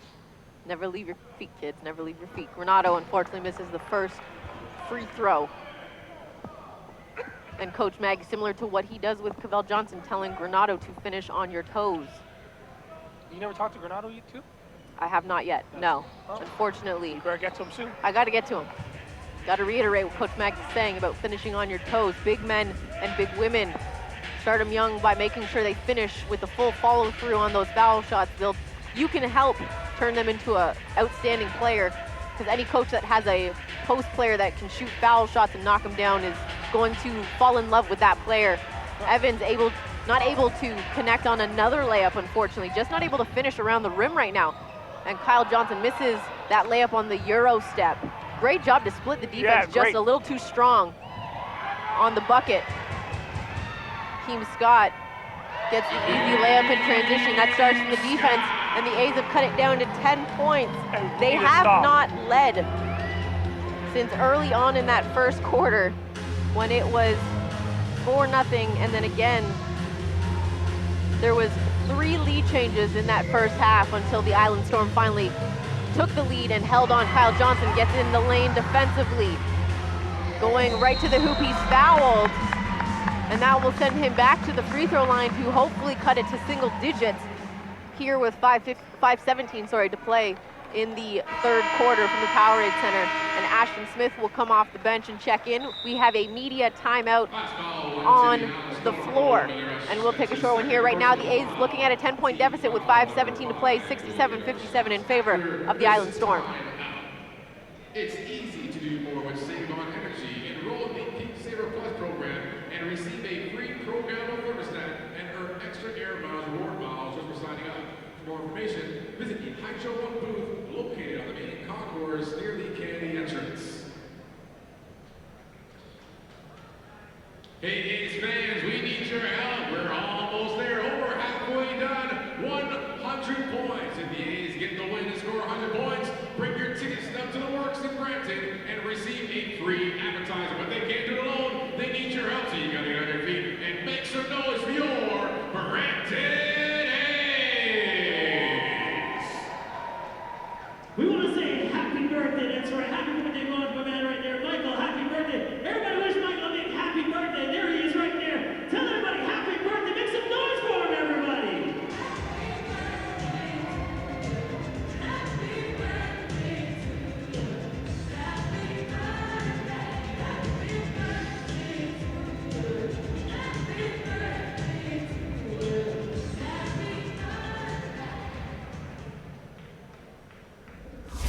And do remember, right after the game, we're heading upstairs to the lounge. That's right. If everybody wants to go upstairs to the lounge, we're going to hang out with the players, have some fun. We're going upstairs right after the game to hang out in the lounge.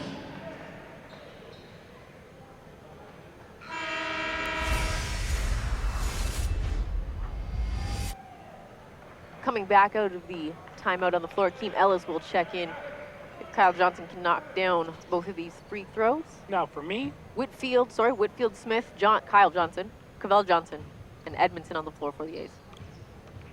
I would sub for the shooter next possession. Johnson not able to not able to make the first free throw. I'd agree with you. Unless Ellis is coming in for him now, which he is. Which is a good sub. That's a good teammate there to make his foul shot. Kyle started the quarter really rough, but Yes. he finished really strong. Defensively. Why? Because he went to the hole. Yep. And got into his man defensively. And Amarty will come in off the bench. And here's the thing that a lot of players forget while they're in the excitement of the game is that if you defend the ball, your offense is going to come much easier. Whitfield's looking around like, who, me? I'm trying to figure out where that was too. It looked like a guy was going through the middle of the key and he got hit. I was always taught to put a body on somebody if they're trying to cut through your key, because that's your home. Give him a dirty elbow. Not a dirty elbow, but you know what I if mean. it's going to be a dirty elbow, don't let the ref see it. Yeah, you're right. Kids don't listen to that. A miss there, rebounded by Amarty, gets it to Smith. Around the horn, here's Ellis. Move the ball. With a lot more ball movement on the floor for the A's. Amarty for three, that's off the mark. Ellis fighting for the rebound. Rashad Wack comes up with it. Gus is getting some camera time with the kids ladies. And the ladies. Let's go, here we go, Brampton, make some noise, let's go! Up the floor, here's Edmondson for three. That's off the mark. Evans with the rebound. And I'm gonna guess if we were to get the stat sheet right now, the A's would be shooting 2 of 20 from the three-point 2 line. of 20, I say 3 of 20. I'm going with 2 of 20, because at the half they were 1 of 12, and I believe they've only hit 1 this half. That's what they had 2. Might have been a long 2. Actually, you might be right. Either way, the shooting percentage is horrible from the three-point line. At the buzzer for the shot clock, Michael Martin gets the long 2 to go. Not missed too much. He has been very consistent for Coach Salerno tonight, shooting 60% from the three-point line and the field, and 100% from the foul line. Sorry. Single digits. Coming into this third quarter, a 69-60 lead.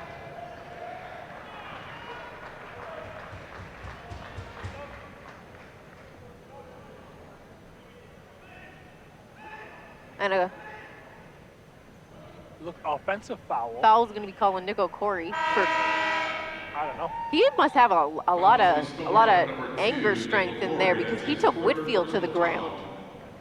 I mean, I don't mean it in a bad way with anger strength, but Nico Corey maybe stands at 6'1", 6'2". Yeah. Whitfield is 6'7", 6'8", and probably gives up about 90 pounds to O'Corey, and he was able to take him to the ground.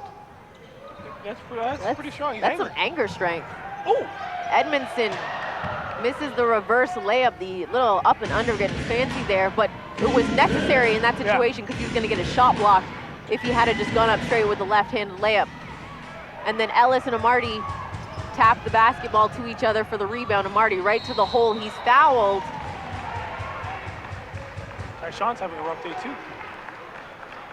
He has had a tough couple games at the office. That's going to be the 4th foul on O'Corey. Zaglinski will come into the game for him. Richard Amarty to the free throw line. Those are interesting socks he's wearing. It's like a Michael Jackson video, black and white. Maybe it's Black History Month. It is almost Black History Month. Maybe that's why. Oh yeah, we're February. We're still in January. Huh? 29th. 2 more days. Oh yeah, 2 more days. Off the missed foul shot by Amarty. Ellis came up with the rebound, fakes the 3, drives, kicks. Amarty pushed off the 3-point line. The step back, that's off the mark. Whitfield tries to back tap it. See, I don't know why you do the step back. You should have shot the first one. Or taken it on the drive. Edmondson tries to come up with the steal. He does, and actually throws it off of Martin. How is Tyshawn stuck on Martin every time? Look at the size difference.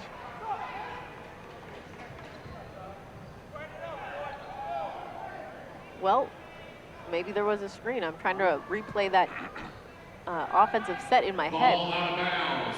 Brampton basketball. The A's down 8, 69-61.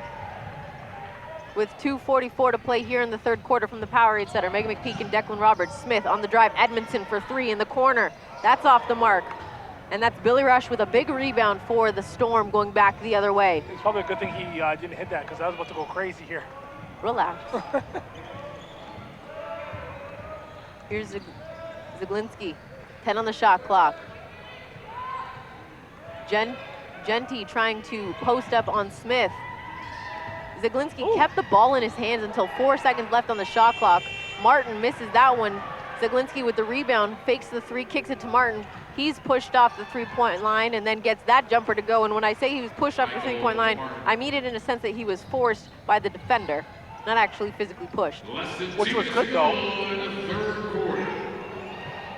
The tip from the back tap, Ellis, Euro step, slap. I heard that with my headset on. That was a That's really how loud nice Euro step. that slap from Billy Rush was.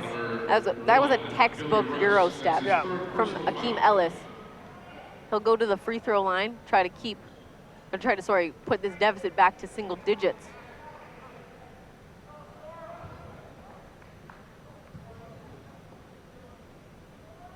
I don't know what's happening with Ashton out there. I don't know. We need these.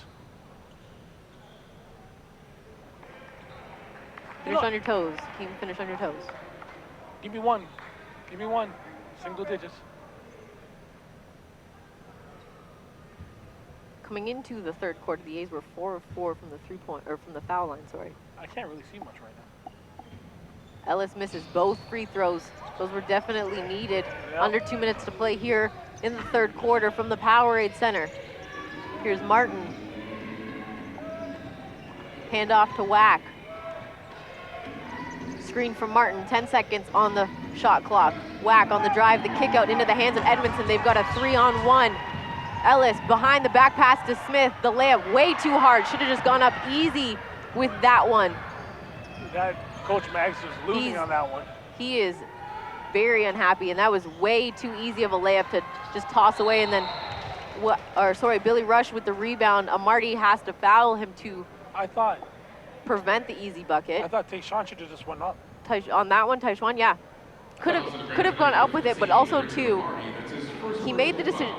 I think here's why he didn't go up with it. Although he could have been fouled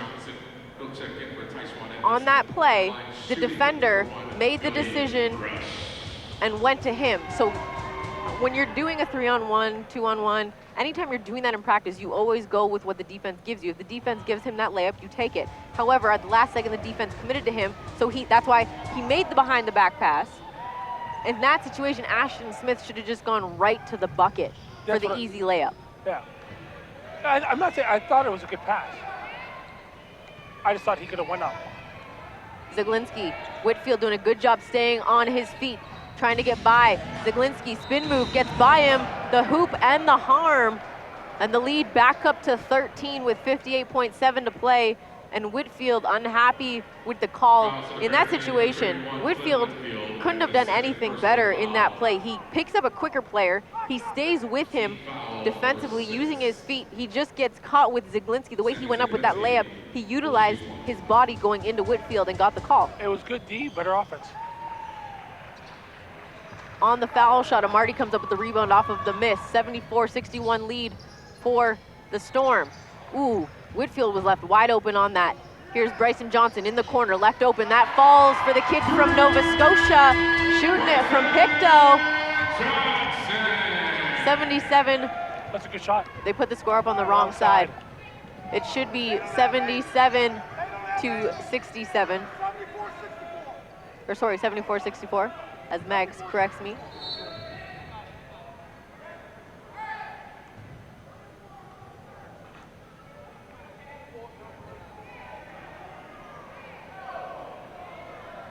They've got to, in this situation, Mag said what he had to say. He let the score table know. The score table says we got it. They waited until there was a whistle to change it so that they didn't miss anything.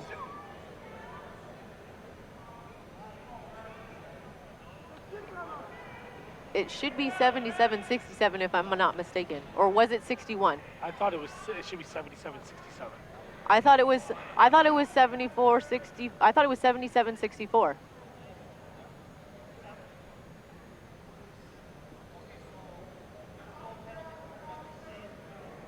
They're trying to right now figure out the foul situation, trying to figure out if there's penalty or not. They're going to leave the score at 74-64 with 24.7 to play. It's pretty much the same thing. 77-67, 74-64. Same thing. I mean, it is the same thing. It's a 10-point, as long as it's a 10-point lead. You just can't. I mean, the table's crucial.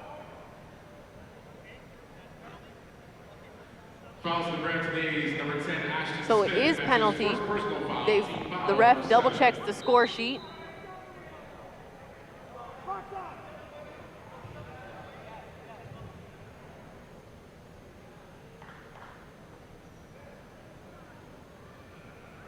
And the official comes back over to now. They're going to, the Island Storm coaching staff feels that it was a different score. They'll talk about it. While they do that, we'll take a break. We'll be right back.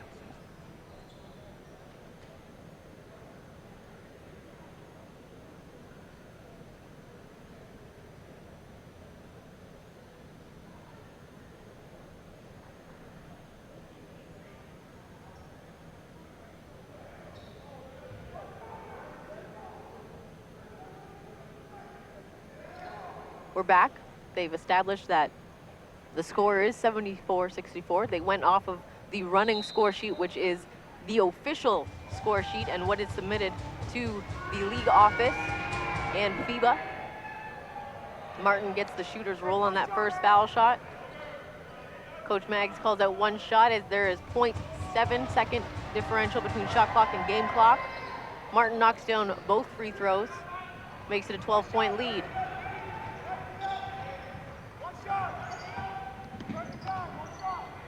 Coach Maggs wants them to use as much time off the clock as possible, not give the Island Storm a chance to make it a 14 or 15-point lead heading into the fourth quarter. 12 is still doable, 10 is even better. Bryson Johnson's in the corner. The miss rush at the end of the quarter almost takes out our shot clock. So after 3 quarters of basketball here from the Powerade Center, it is a 12-point deficit in favor of the Island Storm, 76-64. We'll take a short one here and get set for the fourth quarter from the Powerade Center. We got the DJ up there. We got some food. We want everybody to come upstairs right after the game. We're going way up there to go party with the DJ. But we're going to show you how we do it right now. DJ, drop it. Let's have some fun. Let's go. Who wants to win some free stuff right now? Who wants some free stuff? Let's go. Put your hands up. Let me see who wants some free stuff right now. Let's go.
up the 50-50 draw. Headed out to the golf course in Alpha 12 to claim your 12 minutes to play here from the Powerade Center. The A's looking at a 12-point deficit. Island Storm with the possession to start the third quarter here.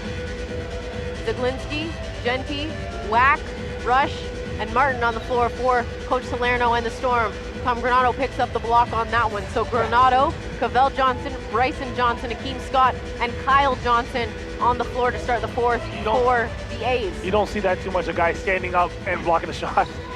Not jumping, standing. Just standing up, blocking. So that happens when you're 6'11". 4 seconds, Scott with 2 seconds. Oh. Misses the layup. Zaglinski comes up with the rebound. Here's Wack.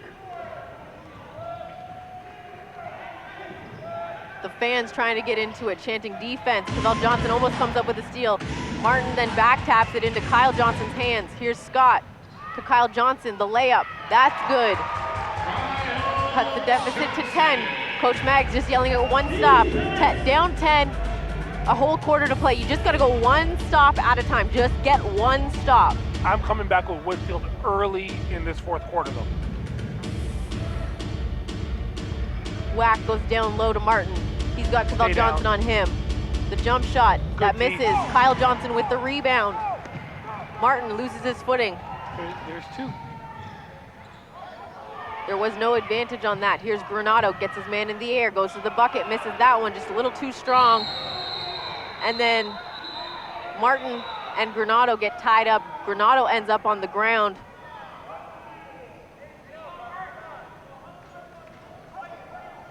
And they give the foul to Granado, which I'm puzzled at how he can get thrown to the ground and pick up the foul. I didn't even, I don't know. Okay, wait. Let's see what the three-point percentage is. Hold on, I'm going to get these to the coaching staff.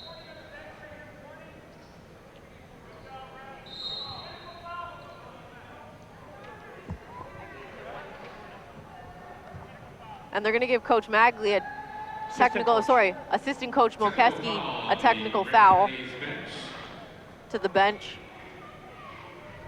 So Billy Rush will walk down to the free throw line and shoot it. Some noise, make some noise. You can't afford a technical when you're played yourself back into the game. Rush knocks down the first. Sorry, he knocks down the foul shot. I'm thinking he was shooting 2 foul shots and that the players were just waiting to go in.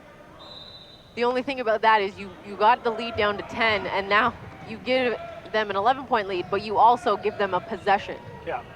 Whereas they would have just had a possibility of a possession only and maybe not gotten a bucket out of it. So now you've got to defend. 12 seconds on the shot clock. Genty on the drive, going around Granado. Misses that one. Granado, good defense there as Genty threw the layup up. It looked like that should have been the Island Storm ball off of Tom. Did it not look like that? Unless Genty hit it afterwards.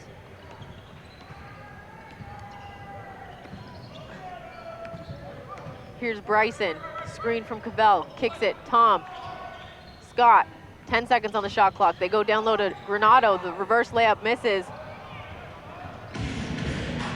Zaglinski, nice, that was very much a Rajon Rondo move, fakes the pass and goes right to the hoop. Beautiful play there by Zaglinski, 79-66 lead with 9:30 to play here in the fourth quarter. Down low to Granado going against Genty.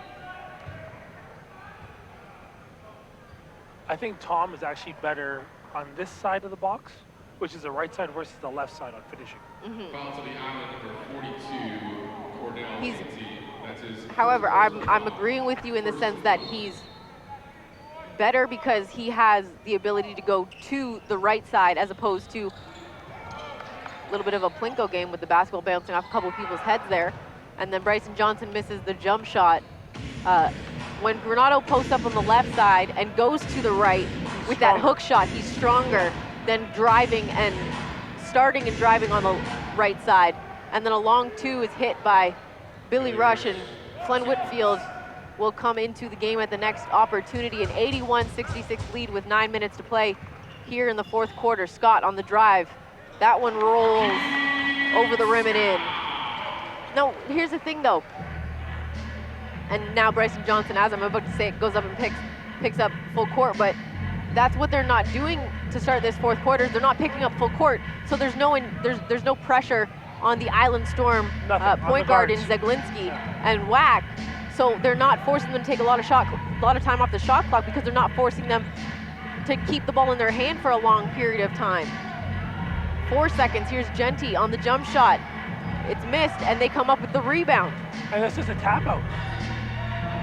And it just, in that situation, it's just unfortunate that Bryson Johnson went to grab the ball and it just went right through his hands before he could actually make the effort. And then Genty is fouled. They call it on Granado. And Tom's mad because they gave this guy this ticky-tack foul. Tom's getting killed down here, and he's getting nothing. He's getting nothing, and he'll be replaced by Whitfield.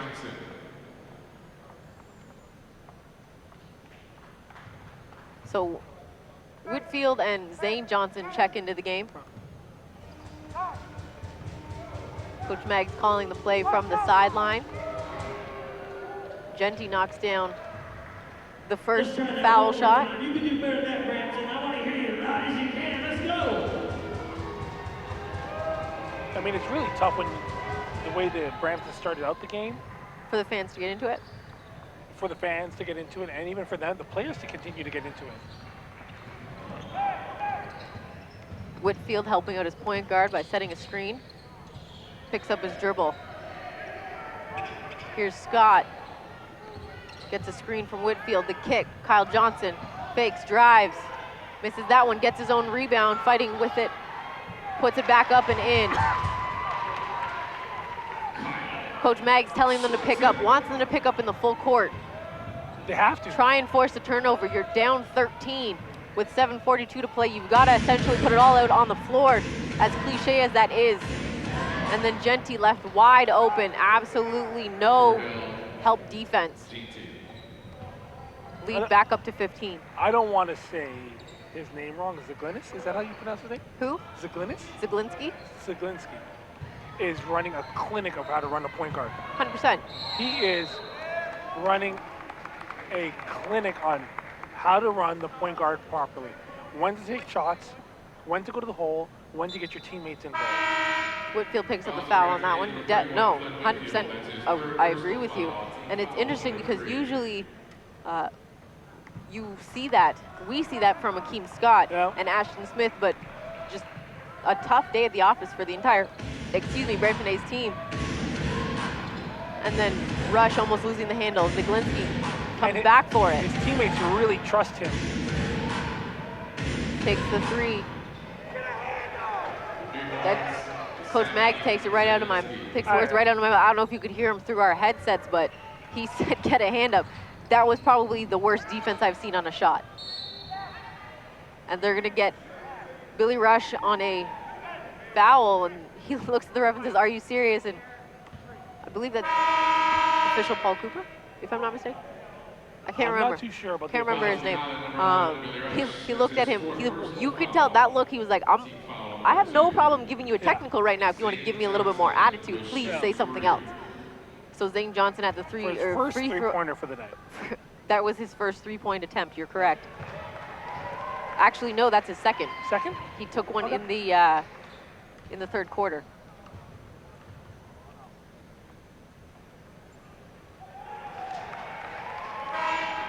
Misses the first. Makes the second.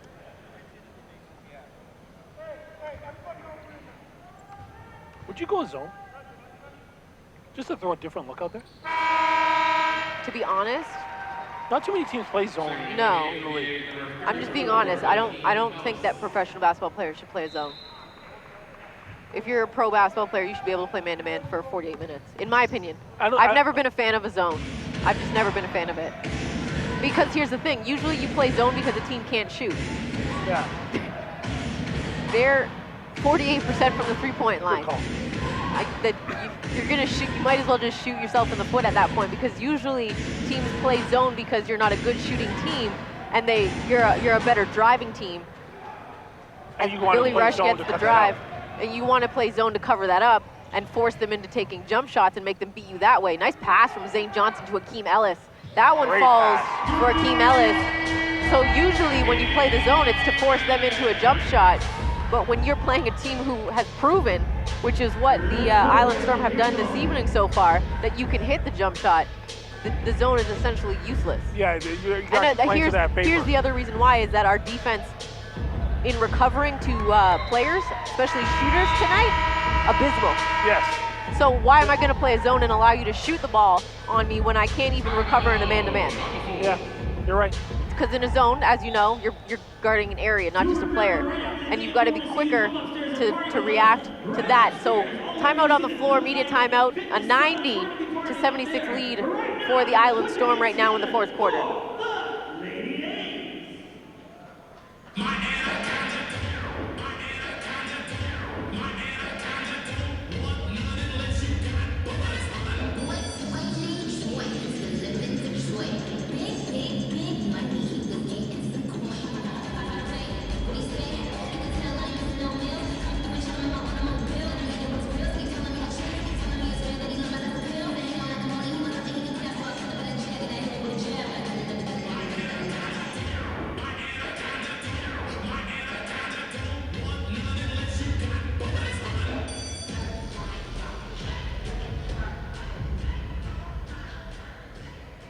Dr. Fairfield and Field Village Dental Office have been happily serving Brampton's dental needs for over 22 years. They're proud sponsors of the Brampton A's and are thrilled to welcome the A's in the community.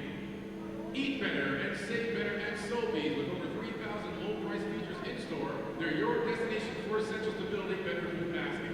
Earn valuable Love Sobeys points and use them for free groceries.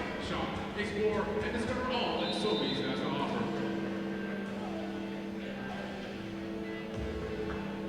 Right after the game, once again, we want you all to come party with us. We got a live DJ upstairs waiting for you. Back up to the timeout, 5:48 to play. The A's down 90-76. Had a second to check a message. If you are still watching, Jameson Tipping, want to give you a shout out. Yep. I got notice that you're watching. I don't know if you're still in the sunny state of Florida or if you're on your way back. Either way, we miss you out here on the court. We definitely miss you out here. Here's Zane Johnson for three. That falls. Only his third three-point attempt of the night. And he knocks it down. An 11-point lead now for the Island Storm. More than enough time for the A's to make this a close game. Now Ashton should avoid the point guard from even touching that ball anymore. Keep it out of his hands. See, that's too easy. Here's Zeglinski, sorry. Evans, a little bit of a block on that one. Martin, jump shot, misses. And I think, although Ashton Smith came up with it, I thought Evans got away with a little bit of a push in the back of Zane Johnson. And then Smith splits the defense. Gets fouled.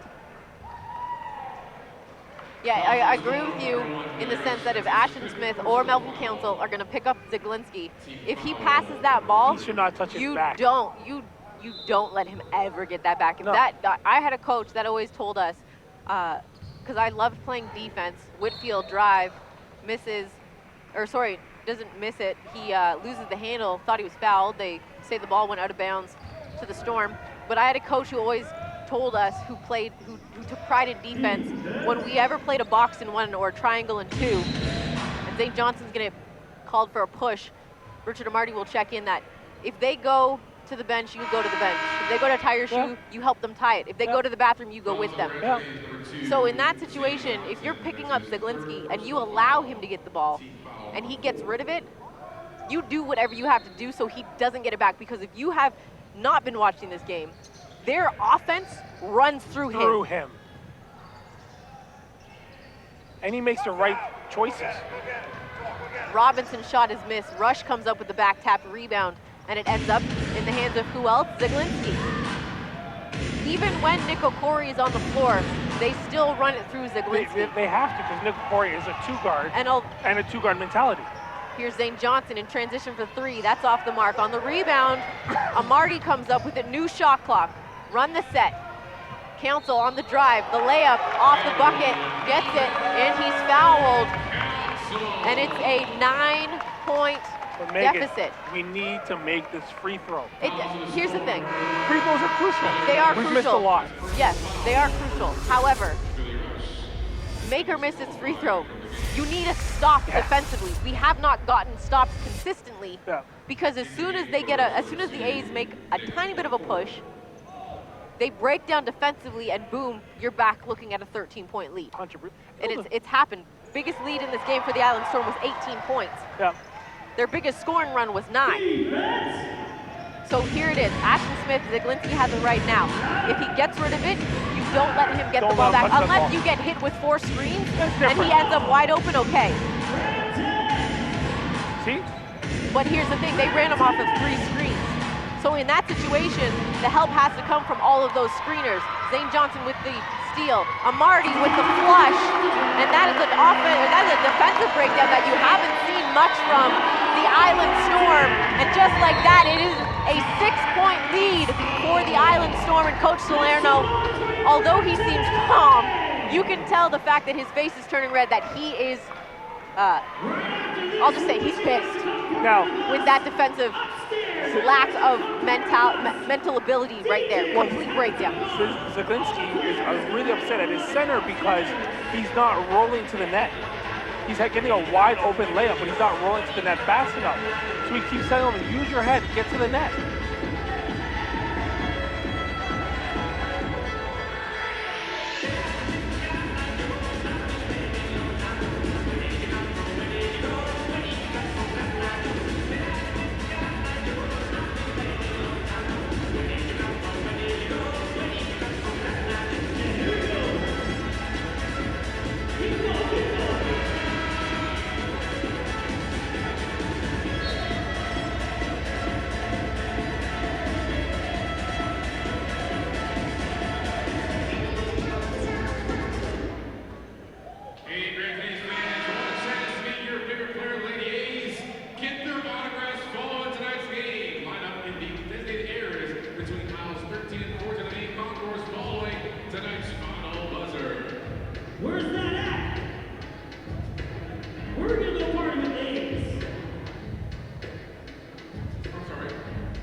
Now, Megan, what do we always say? What do you do coming out of the timeout?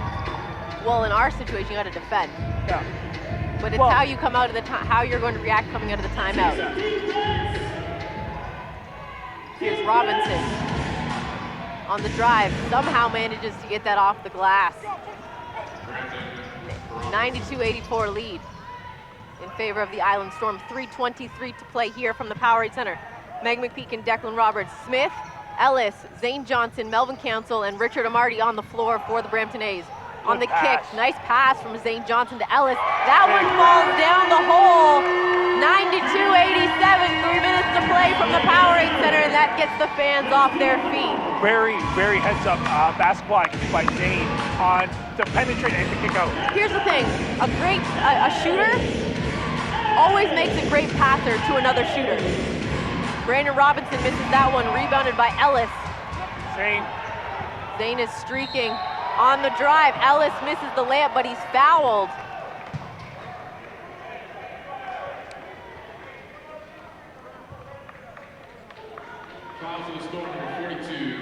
Coach Salerno saying he thought that there was a travel by Ellis, and where? On his Euro step that he does? I'm not sure. Either way, again, the ref did what he did with Coach Maggs. He allowed Coach Salerno come to him, voice his opinion, and walk away. Yeah, Salerno, that's good. I like that. I like that there hasn't been tease. Ellis knocks down the free throw. A 4-point lead. It was 14 with about 5 minutes to play. What's the difference? Defense, rebounding, and passing. Ellis knocks down both. 92-89. So 2:43 to play here in the fourth quarter from the Powerade Center. Ashton Smith is picking up Zaglinski full court, not allowing it to come easy. And stay on, don't even go that far back. See? Let's go, Brampton! But I do like the defense Ashton's been playing. Screen coming from Martin. stays with it. Zaglinski on the drive, misses the layup, tipped around. Amarty comes up with the rebound. And although Amarty has not been with it offensively, defensively, he has been solid for the A's. Here's Smith. Use the shot clock. Amarty left open on the drive, strip from Zaglinski. Zane Johnson picks it up. Kick out, Ellis for three. Good if it goes. Misses. Zane Johnson with the rebound, pulls it out. On the drive, Smith left open on the layup, count it! We have a 1-point ball game here, ladies and gentlemen. 2 minutes to play, 92-91. Island Storm with possession.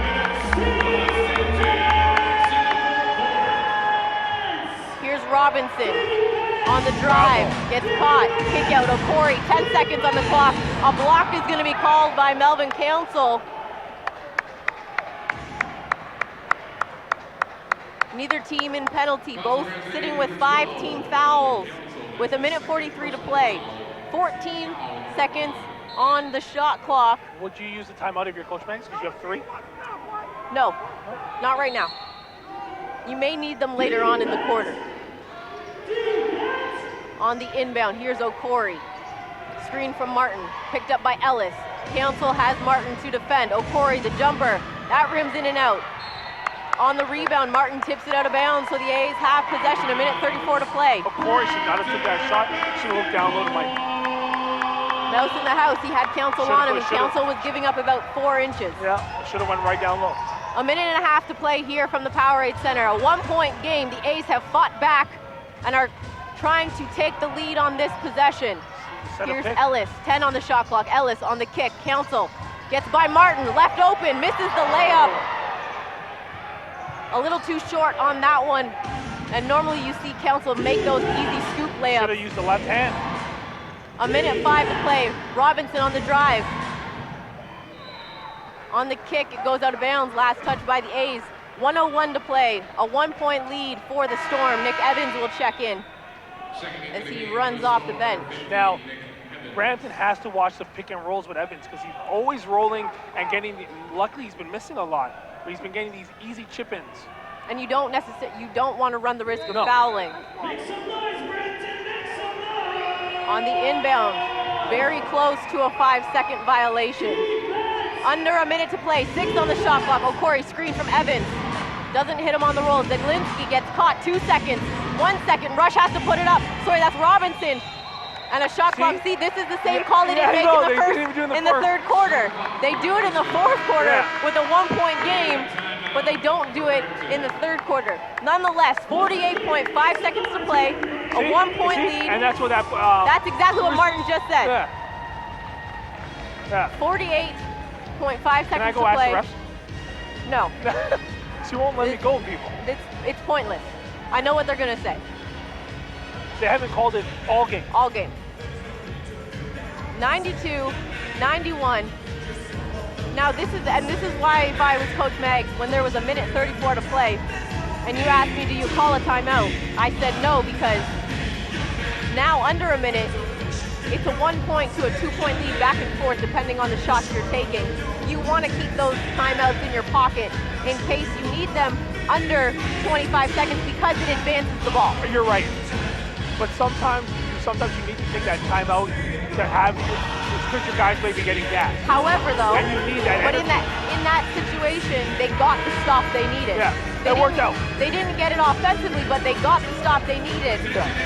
And that's what you're more worried about. Follow on tonight's game for our ladies' night meet and greet up in the gallery just outside the Real Stars Bar Grill. Join us for live music brought to you by DJ B2J with some snacks as we keep this party going. Meet 'em up, it's ladies' night. Following the autograph session, we will see you upstairs.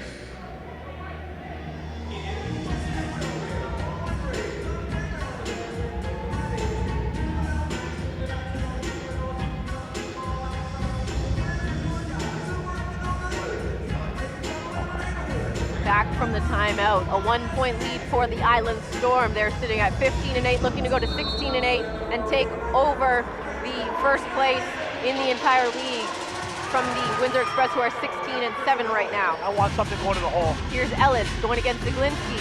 The floater in the lane, misses that one. Council tried to get after the rebound. Not necessarily what you want St. Johnson getting after it. Zaglinski, they almost got the backcourt violation.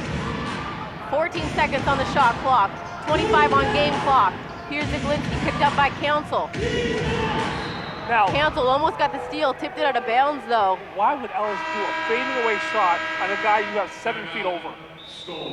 It just boggles my mind. Why shoot a running one-handed hook shot against a guy who is up to your kneecaps? You never know what the players are thinking in those situations. 20.7 seconds to play here in the fourth quarter. The Storm with a 1-point lead, and they call a timeout. We'll take a quick one here ourselves. Ladies upstairs, we can see you. Wave at everybody up there. I can see you. Let them know that the party's way up there. We're gonna party all night long. We got DJs up there. We got the balloons up there. I see the ladies right now. They're getting the tables ready. Everything's getting ready. Right upstairs. Right where you see the towel laying.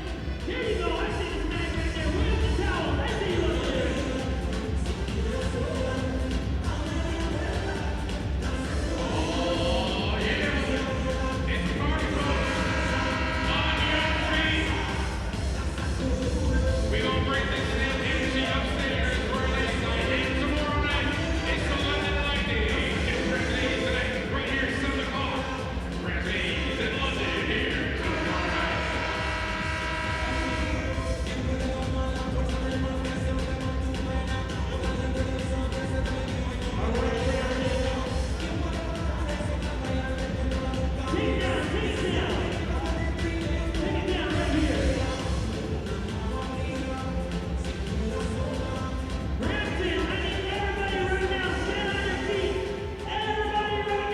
Coming back out of the timeout called by the Island Storm, they will have it on the sideline across from the scorers table. Robinson, Martin, Zaglinski. O'Corey, here's Zaglinski for 3, left wide open. At the end of the shot clock, that was execution at its best. And that was horrible defense by Amarty. Well, he slipped. I don't care. He tripped on it. On who? Did you see? I don't think the crossover got him where he slipped. I think he just lost his footing. Okay.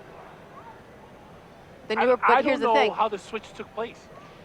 Like, Ashton should have got over that first screen. It wasn't even that strong. At the end of the day, it was bad defense. Yeah.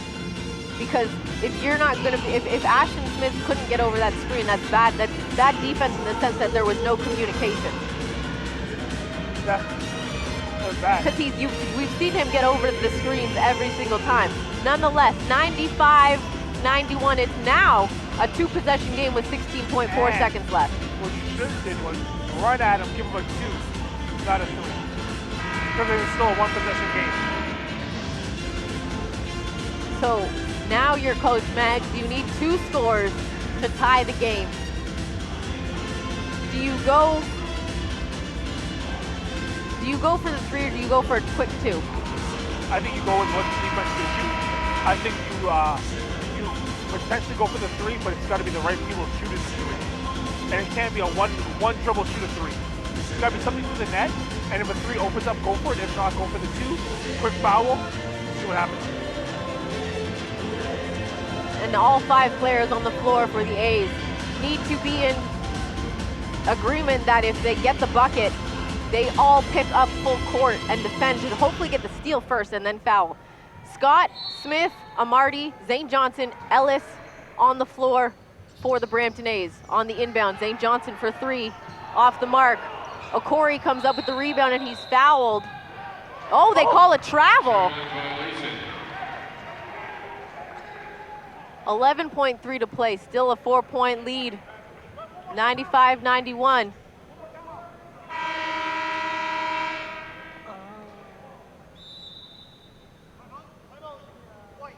Coach Maggs calls a timeout with 11.3 to play and a 4-point deficit.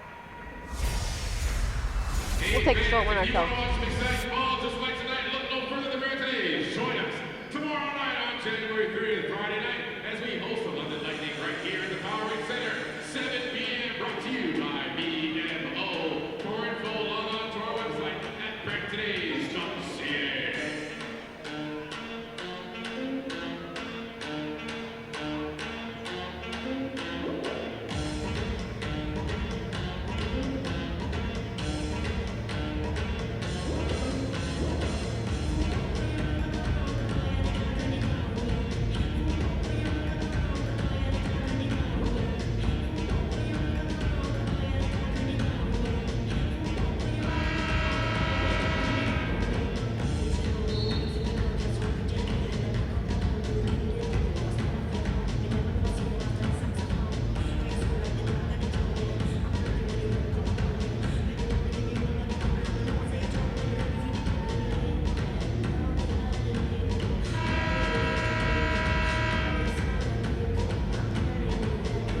back out of the timeout, and Declan, you and I were just talking off headset. I don't like this timeout. I actually agree with Akeem Scott telling Coach Meggs not to call it, and I'll say why as they get set to inbound. Because if you can get the score here and then the Island Storm go down and let's say get an offensive foul called or an illegal screen called, you can call a timeout and advance the ball. In that situation though, you then have to go the length of the floor, which means you're getting a basket running at the hoop. I also think the Brampton A's drafted the play to start at the sideline, not the baseline. Not the baseline. So on that call of the timeout, it goes to the baseline. Easy bucket. And Coach Salerno will use his last timeout after that layup. 5 seconds. There was one pass to the shot went up. 5 seconds went off the clock? No, it was 11.6. Oh, was it? 0.5, not even 0.5. Only a second went off the clock. I thought it was 15 seconds. No. Wow. No. So 10.1 to play, a 95-93 lead, 2-point lead. Make some noise for the players and everybody out there. Make some noise for yourself. Brampton, make some And the Island Storm, with that timeout called by Coach Salerno, will advance the ball over half, so it makes it easier, a little bit easier for the Storm to inbound it. So the A's have to defend. If you're going to foul, hard. Don't foul on the three is what I was going to say. Yeah, because but foul on the foul before they go to the bucket and shoot it. But also too, if you're going to foul, you don't let them shoot for three, because even if they make it, it's now a 4-point game as opposed to a 5-point game where there is no 5-point play, but there is a 4-point play.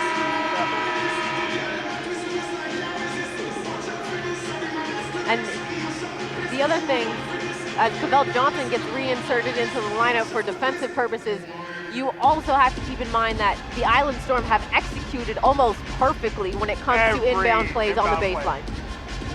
Sorry, on the sideline. When it comes to inbounding, baseline or sideline, aside from one possession that was almost a 5-second violation, they have inbounded quite perfectly into Ziglinski. He's fouled instantly, only about 2 seconds come off the clock, 8.8 left. Coach Meggs shouting for his players to deny the ball. Coach just loves standing in my way today. I gotcha. I appreciate you. On the inbound, they get it into Ziglinski. You said foul hard. Yeah. That's what we get paid for.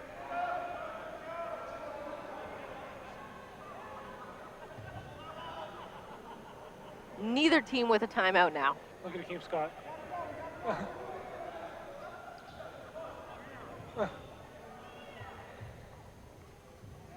Make some noise, Brampton. We need to hear. I like this Akeem Scott. Now we have no timeout to advance the ball. Ziglinski misses the first one. We have no timeout to move the ball. But 8 seconds is more than enough time for Akeem Scott with the wheels to get it over half court. Going for the win, you go for the tie. Go for the easiest opportunity. Now you got to go for the three.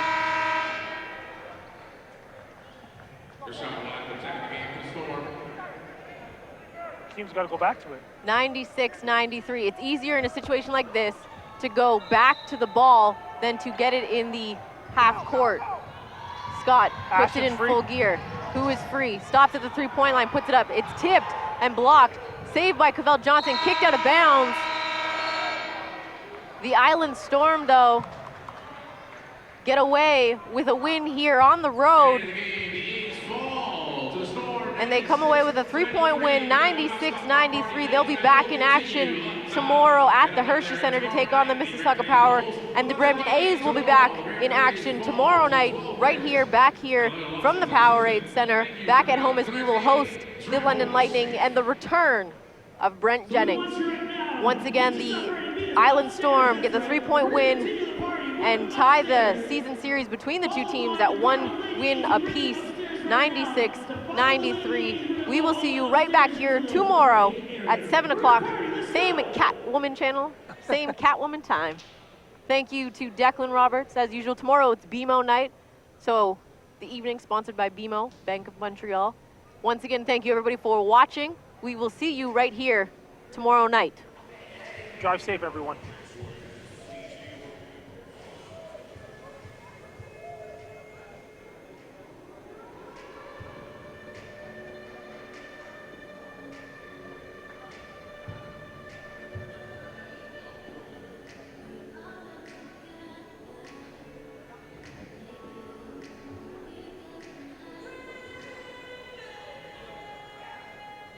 Teaching